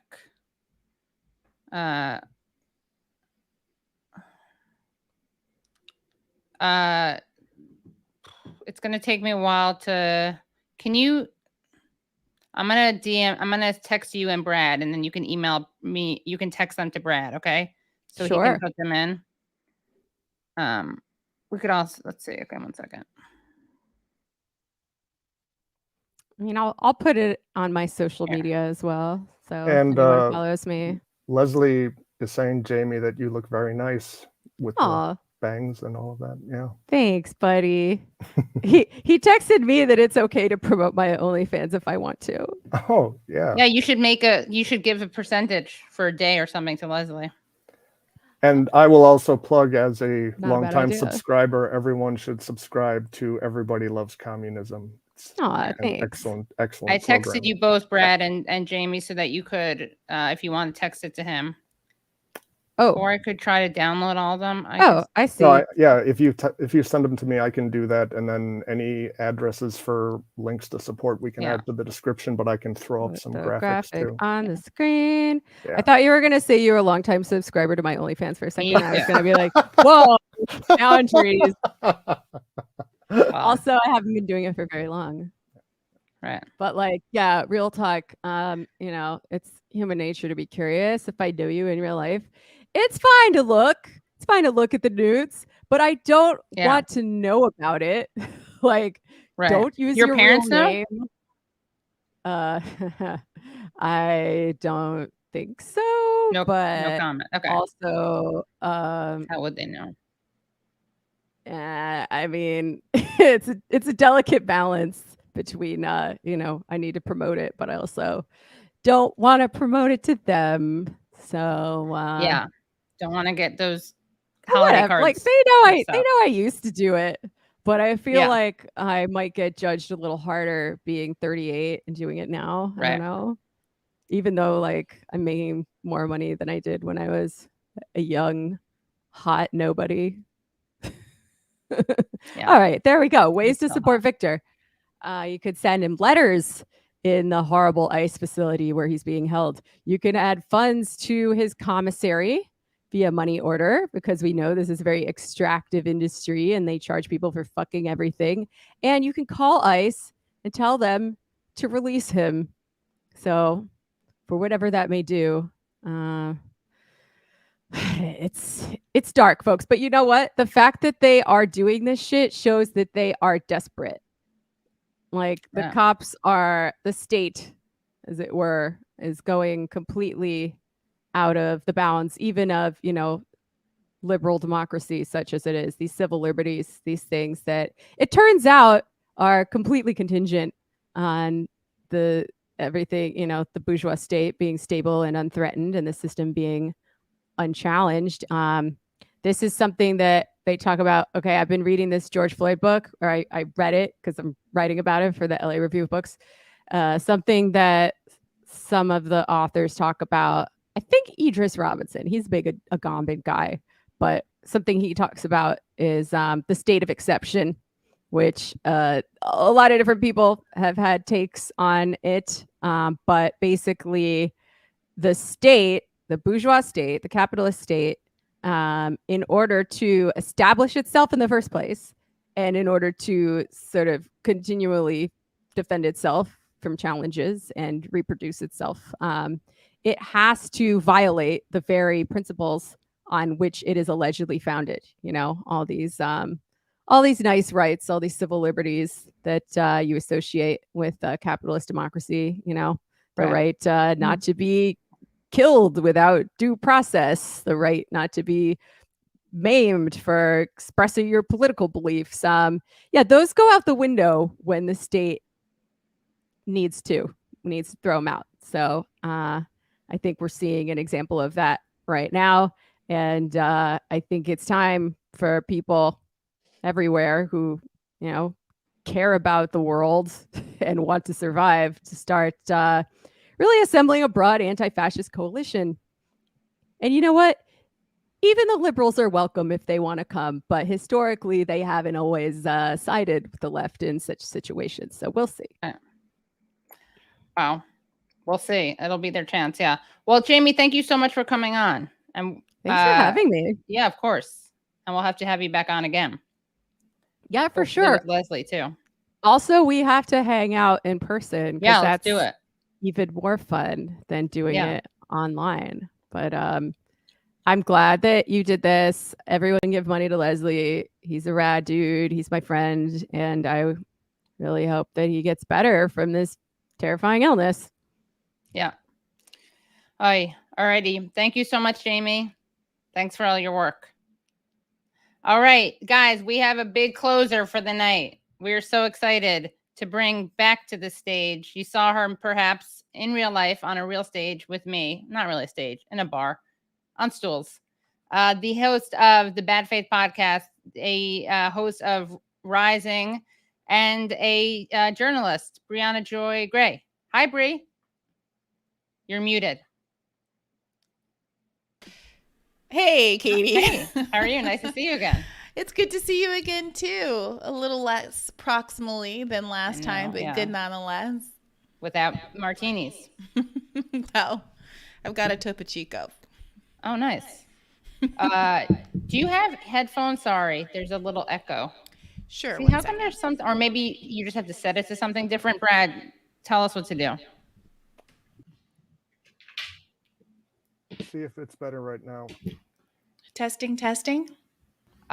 It's when I talk, I think. No. I think, I mean, if she puts headphones on, it'll definitely fix it. But I also changed the settings, so it should. Oh, well, thank you for that. Yeah, you're welcome. All right. So first question for you, Bri. How do you know Leslie Lee? How do I know Leslie Lee? Well, back in the early days of the internet, I just knew him as the guy who started Bernie Made Me White. Same. Yeah, that's how I knew him too. Yeah. And I don't know, there was something in retrospect so pure about those days. I'm so sorry to interject, Brianna, but because you plugged headphones in, I think you have to select your microphone again. You can't hear me? I can. It's just your computer's mic, it's not your mic you're talking into. I see. Sorry about that. No worries. Okay, how's that? Oh, yeah. Oof. Great. Amazing. Okay, perfect. Yeah, I was just saying it was a different time on the internet where it did feel like there was all of this organic allyship because there were so few of us in the Bernie streets and even fewer of us who were not white. And the level of gaslighting we experienced at the time was extraordinary. I was the only non-white associate at my firm at the time. And I remember having these arguments with my coworkers where they were explaining to me very seriously that I couldn't like Bernie because only white people liked Bernie. Oh my God. And white people are telling you this? Correct. Oh my God. So it was deeply cathartic that day on the internet. The internet felt so much smaller. And I'm trying to remember how it was that I ended up actually meeting Leslie, whether or not he had me on his show or whether we were both on somebody else's show together. Maybe like Trevor Bouillot might have been involved in it. But very early on, I started listening to Struggle Session and really liked it. You know, I have a lot of kind of nerd sci-fi interest. Sometimes I go in a direction that's a bit more wrestly, areas that I am not especially knowledgeable about. But when they hit an episode that's in my wheelhouse, it's one of my favorite pop culture podcasts to date. Right. And he, Katie, he's just like one of the left's best co-hosts. It's a wonderful opportunity when he pinch hits for whomever is kind of out, or if you need to do a kind of shoot the shit episode where it's flying on pure charisma, charm, and deep encyclopedic knowledge of esoteric topics. Right. And he's just the best. Yeah. And I forgot to explain. So with the Bernie Made Me White issue was that it was before, I think, the primaries in, what was it, Washington State, Alaska, and I can't remember the other one. Hawaii, maybe? I think that's right. Right. And they were like, if Bernie wins, they were kind of joking. People were like, if Bernie wins Bernie wins those states, they're gonna say he's white. Right? No, sorry. They were. I guess he was polling well in those states. Remember, he won a lot of states in 2016.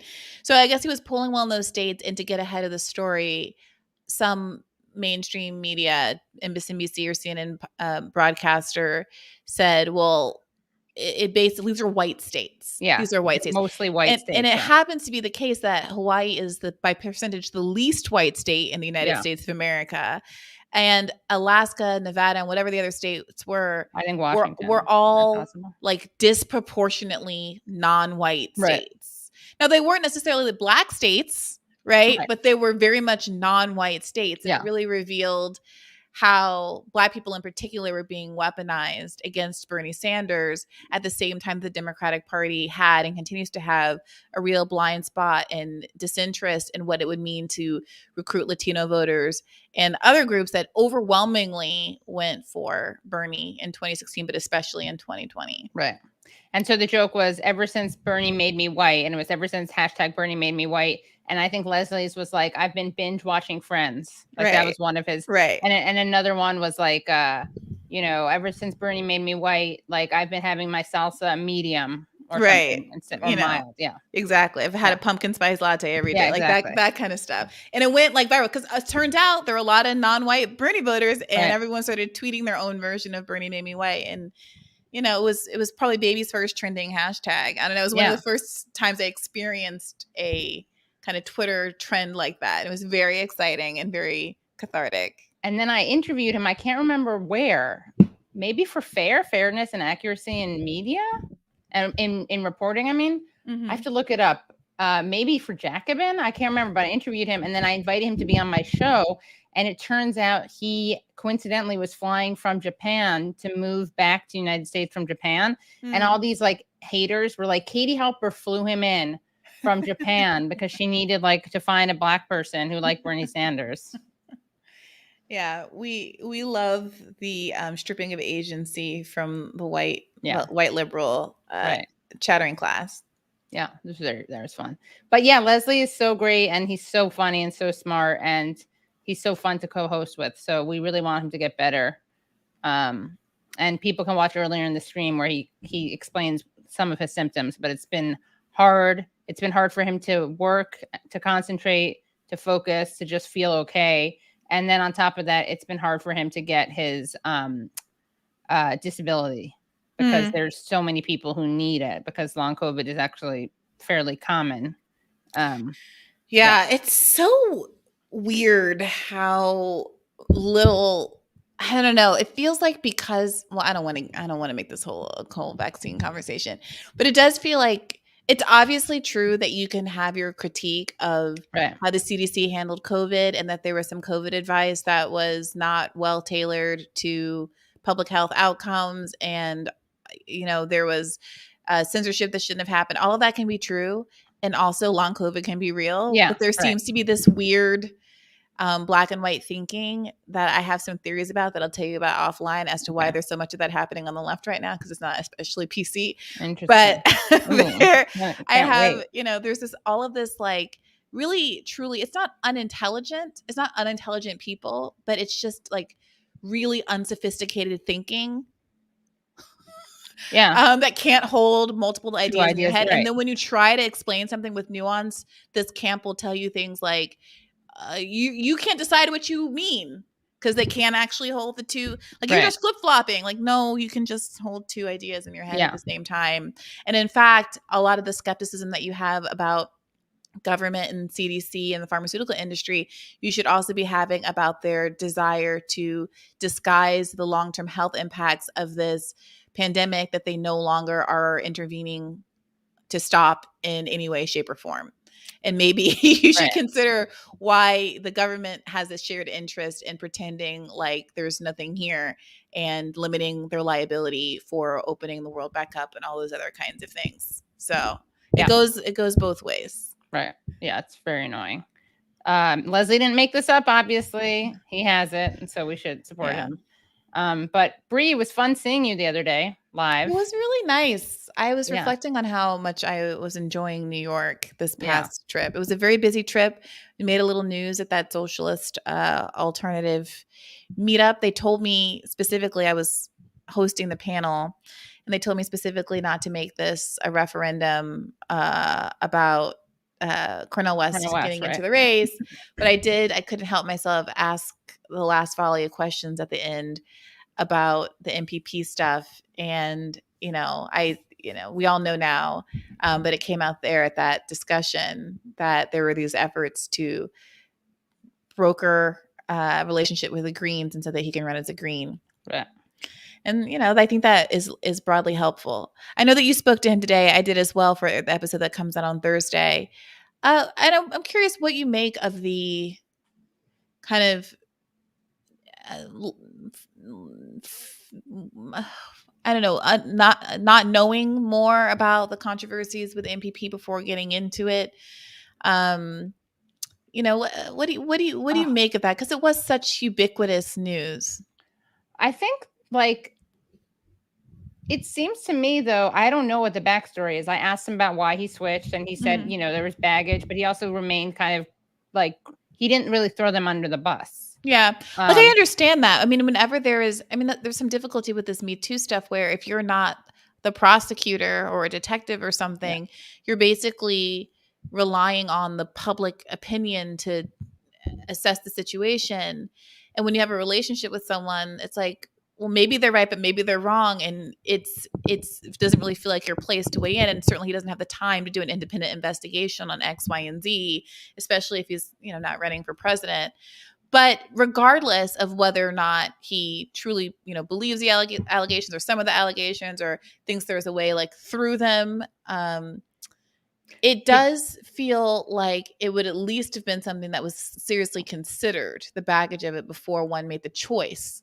Did you not ask him this? This is what I rely on you for, Bree. No, I did, but I'm not going to say an episode.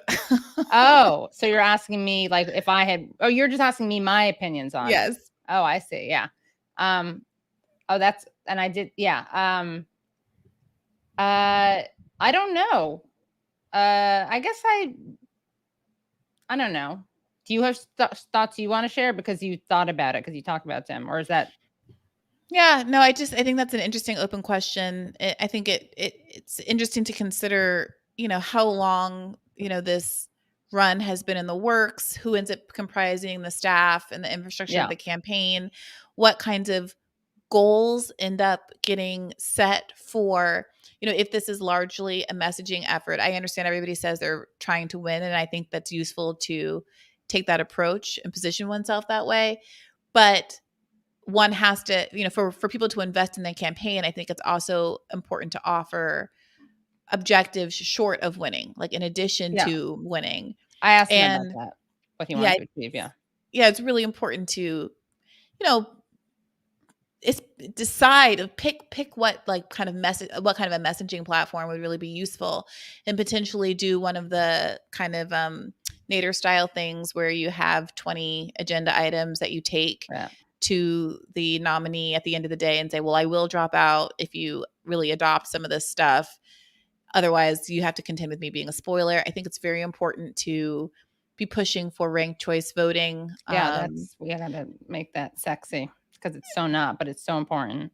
I don't know. I think it's pretty popular. I think making people understand, know about it is necessary. But I think most people can grasp the idea that they don't want a spoiler effect. I think the thing to do, though, is to be simultaneously running as a spoiler while challenging people to support legislation that would get rid of the first past the post system, to really present the hypocrisy of people saying, no, I don't want you to spoil, but also I'm unwilling to change the system in a way that would loosen the Democratic Party's grip on left candidates. Right.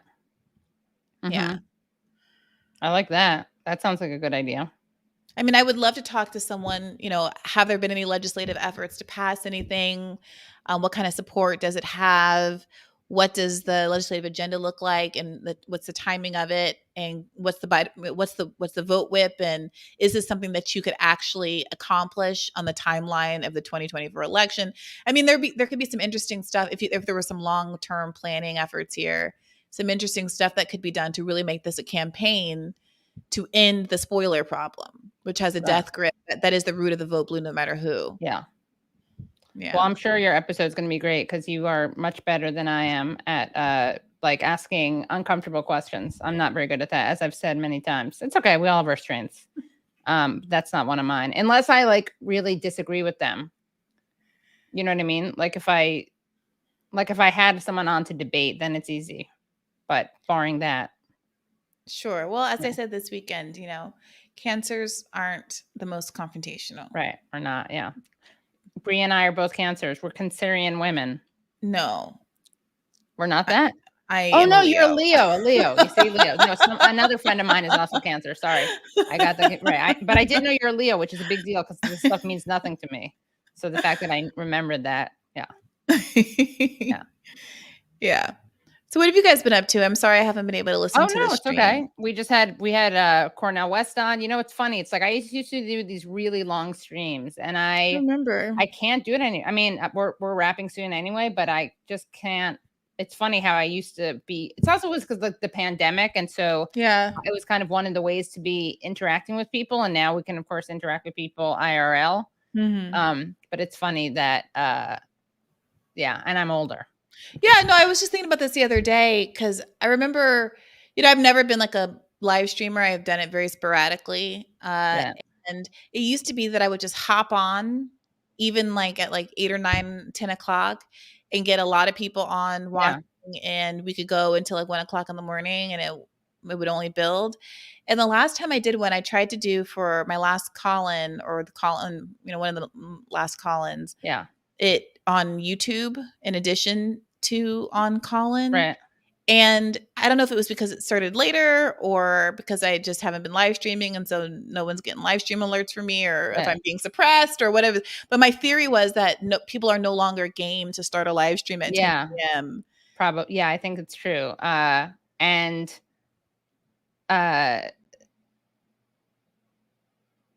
just had a flashback there. Remember, we did a live stream. It was really late, and it did really well. I think it was on the Biden leaks. Yeah, that was exactly. a great one. Yeah, right. Exactly. Yeah. We were whispering. I think you had a guest or something. Staying over. Yeah. Yeah. That was really. I was like in my mom's house. Yeah, that was a really good time. Yeah. And anything else that you want to talk about? And make sure, obviously, subscribe to Leslie's Patreon, but people who subscribe to the Katie Halper Show will get the full chat with me and Brianna Joy Gray that we did. I think I'm gonna have to edit some stuff out of it. I was pretty tipsy. Okay. Yeah, we'll see. Are you? Did you guys talk? Have you been following any of this indictment news today? Not really. Yeah, me either. Honestly, I was just browsing before I logged in just now. I saw that several of the liberal media shows declined to air Trump's comments at all, saying, they had concerns about misinformation. I watched a couple of clips about of Trump's statement where he says, predictably, it's a witch hunt and all of that. I find the posture of this very interesting. We had Alan Dershowitz on today, and I think, my God, you had Dershowitz on and Cornel West? We had Dershowitz on Rising today. Oh, I'm such an okay. That would be amazing. Yeah. No, I would love to have him on Bad Faith. I'm not sure that that's a thing that would happen. Right. But I disagree with him in part, but I do think that there is some useful insight there about the Espionage Act and the selective prosecution of it. And liberals are making the argument that what Trump did was manifestly different than Hillary and Biden and Pence because he obstructed justice. And I think that's entirely true. Yeah, he instructed his minions, attorneys to move the boxes in various places all around Mar-a-Lago and was clearly trying to withhold documents that he knew he was not supposed to have that were confidential. And we know that from the recording and from this other testimony that we don't have a recording of, but there's this testimony in the indictment. Okay, great. So we know all of that. However, even without the willfulness and even without the obstruction of justice charge, people have been thrown in jail for espionage charges for way less than what Trump did. And in fact, for less than what Hillary and Pence and Biden did.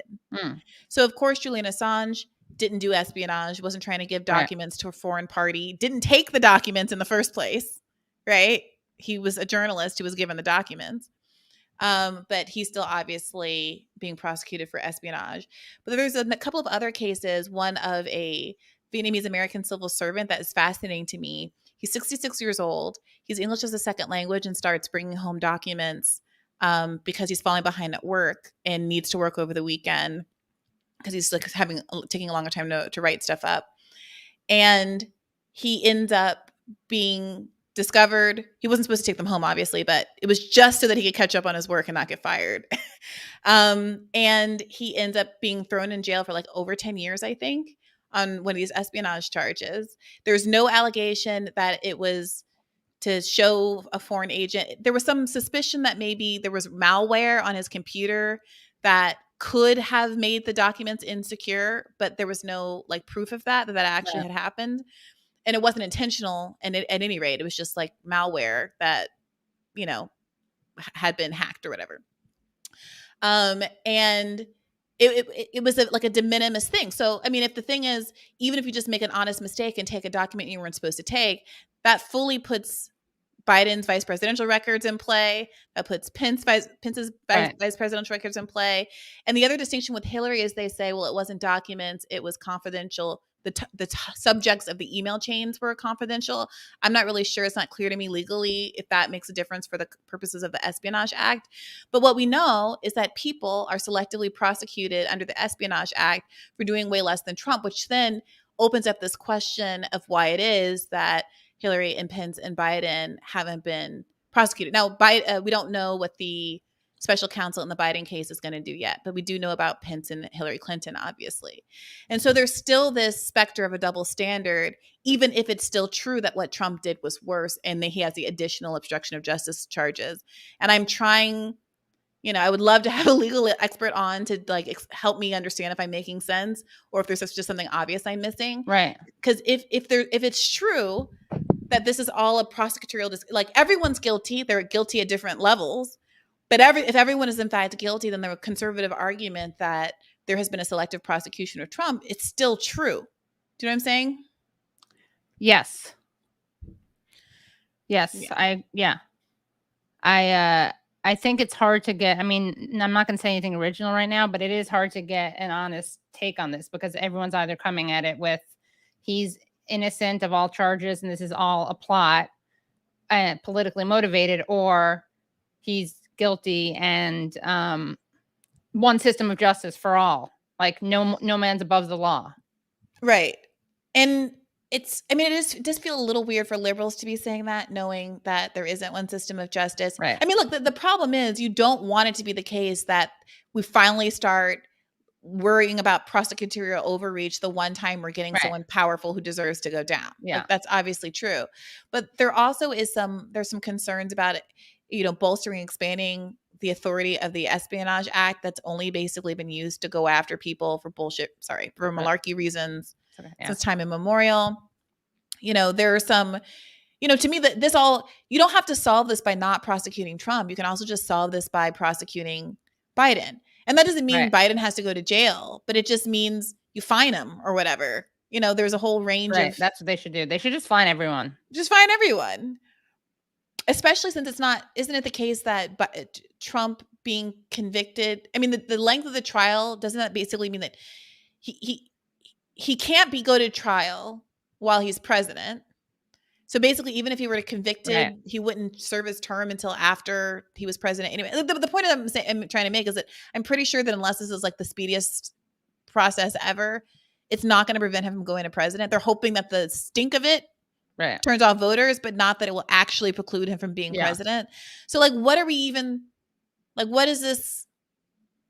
Like, what are we even doing? What is this about? Yeah. Like, what is the jail term aspect of it about? And Brad points out Bush murdered 1 million people, and the consequences was dancing with Ellen and painting on a farm. Right.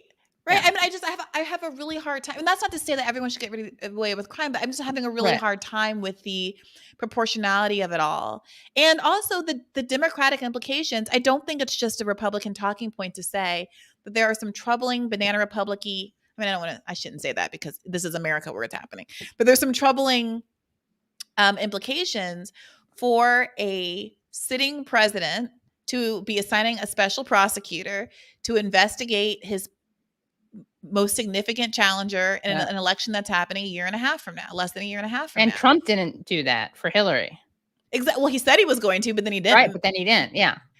So, something Alan Dershowitz wrote in this little op-ed that was basically called Trump's guilty, but that's not the point, or something like that, was that he thinks that special prosecutors shouldn't be assigned to investigate people because there's too much risk. Because if there's some famous judge who says, like, show me the person and I can show you the crime. Like, you can find something on anybody if you target them. But you should assign it based on like issues or crimes. Like Iran-Contra was his example.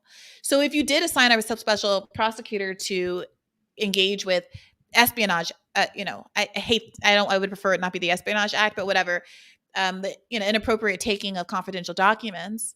And he's investigating all of these figures, both political people from office, others, lower level figures, everybody in this little cache, maybe time limited or whatever it is. And then we would have a better sense of the double standards. It would be one prosecutor. We could have a sense of what the justifications were across the board. Because again, like the Democrats saying things like, oh, well, they're charging Trump with this higher willfulness standard.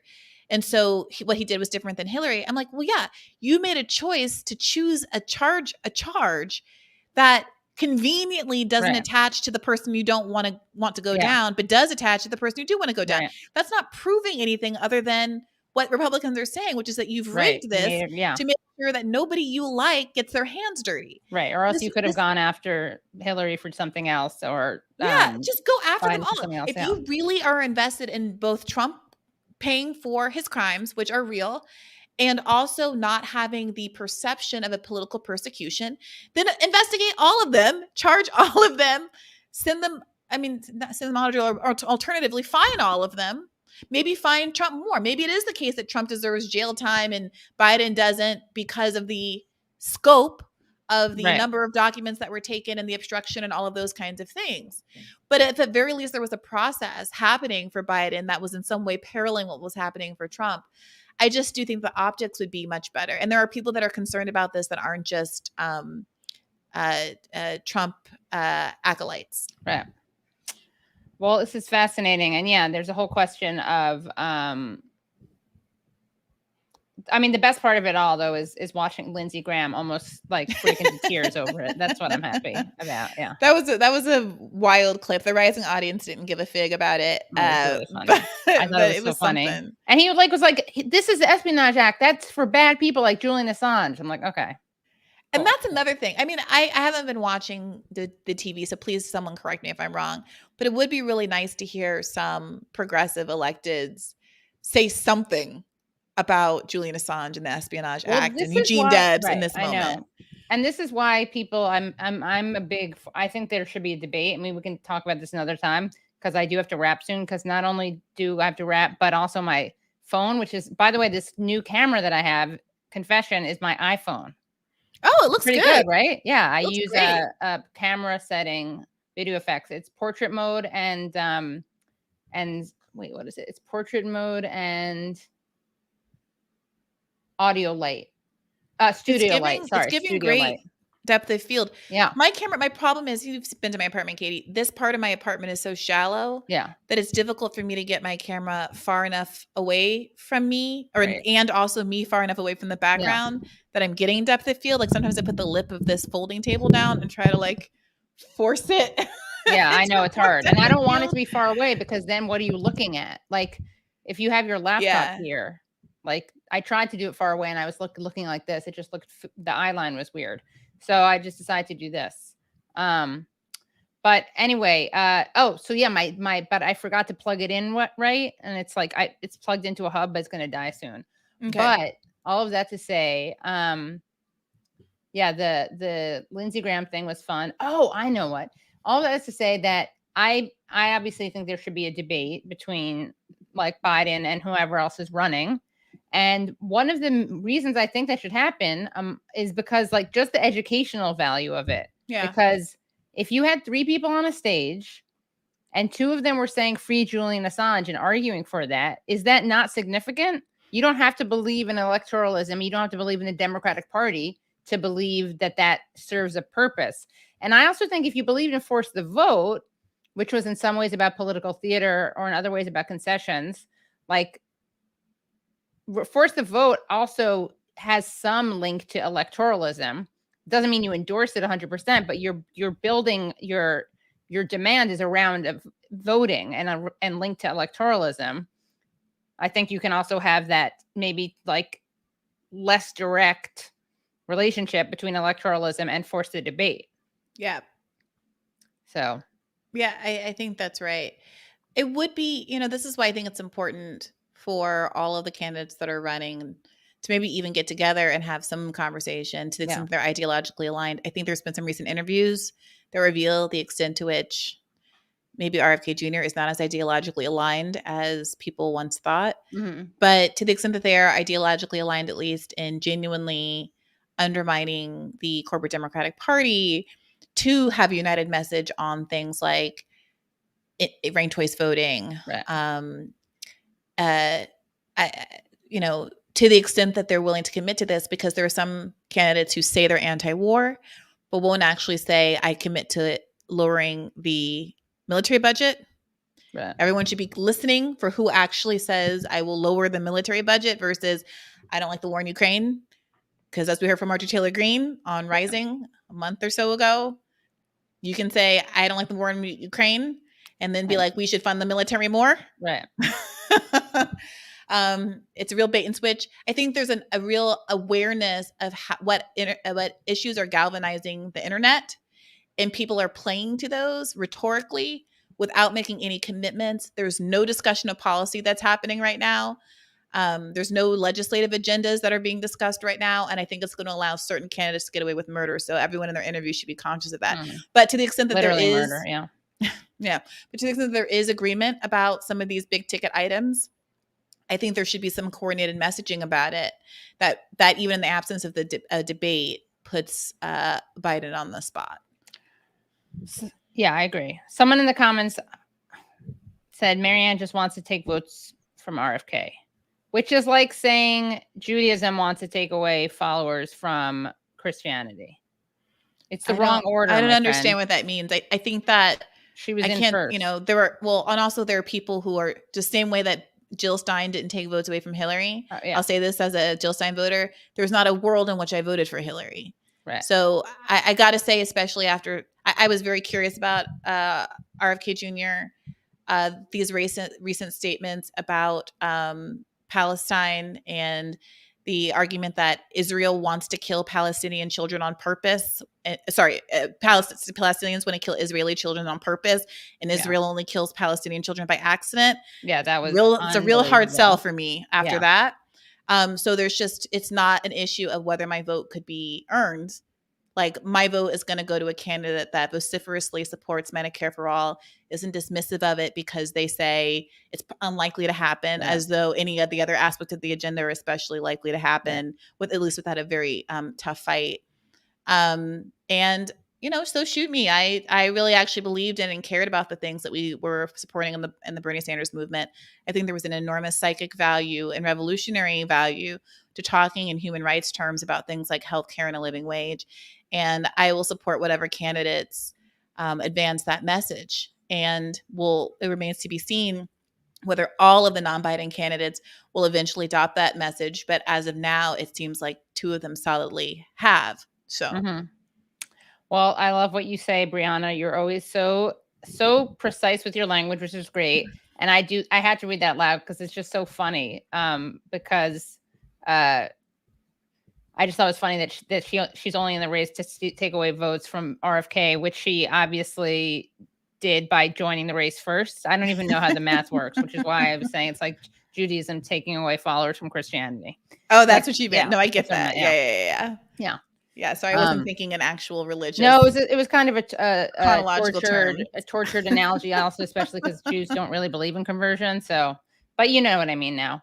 Anyway. that was a hot moment from you at the event that we did in person, Katie. People should definitely subscribe so they can hear Katie's deep secret thoughts about people who are Jewish by conversion. Oh yeah, that's true. I forgot about that. See, I had my rich people's martini. Yeah. Well, yeah, that will be around, released on patreon.com/The Katie Halper Show. And it's great. It's really fun. And we have to do it again, Brie. Okay. Yes. Yes. All right. Well, I'm so excited that you came by. Everyone subscribe to Brie's shows. Everyone watch her interview with Cornel, which is going to be great, I'm sure. You've already seen mine. If you haven't, watch it now. But definitely subscribe, become Patreons, support Leslie Lee. He got some people on Cash App, which is great. He got some subscribers on Patreon, and then we are giving him the super chats from here. But he definitely deserves our support. And yeah, Brie, let's hang out again soon. Yes, please. All right. Okay. Bye, everyone. Bye, everyone. And thank you so much. We hit 100,000K today, this stream. Oh, wonderful. Yeah. So I get awesome. I don't get a trophy from YouTube. What do I get, Brad?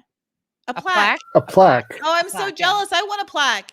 Hey, You subscribe don't to have my a plaque? channel too. No, my channel does not grow. Why are you looking What? at it? I started my show before hers, Brad. Why are you looking like she should have beaten me?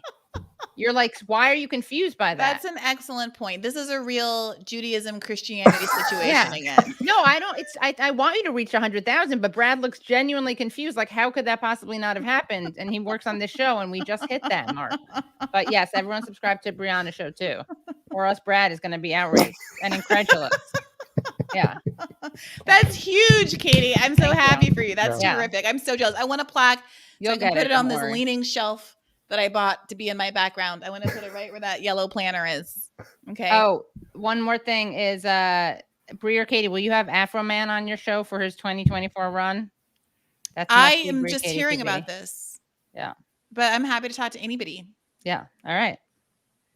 I heard Paperboy Prince. I was supposed to meet up with him when I was in New York, and we didn't have time. Oh. But I've had him on the show. I have, You could have had him on the live show. That's who I voted for mayor. I love had, that. You know who I had on my show once, for real? Uh-huh. On a comedy show I was doing, but to speak seriously, was the rent is too damn high guy. Oh, who I yeah? ran into on the street. Yeah. Jim I saw him something. in I can't court remember. once. Like, That's I so was funny. there for work, and I saw him in the hallways, and it was probably one of the most exciting days of my legal career. Wow. Sounds amazing. He is amazing. I think he's kind of Republican, though. But whatever. What are you going to do? The rent is What still are you too gonna, damn high. what are you gonna do? Yeah. Yeah. All right, everyone. Love you all. Thank you so much for subscribing. Thank you for supporting this show, for supporting Brie's show, for supporting Leslie. Keep sending him Cash App donations. And or wherever. all the links for everybody, for Leslie, for Brie, for everybody are in the description. Yeah. Brad's probably going to put Brie's like way higher than a bunch of spaces, and then finally you can get to Leslie's and everything else. Yeah. You're never living that down, Brad. I know, Yeah, no, I know. I Yeah. know. What? What? Oh my God. You don't have a plaque? Oh my God. All right. Bye, everyone. Bye. Okay, calm down. You got limits, man. You got limits, man.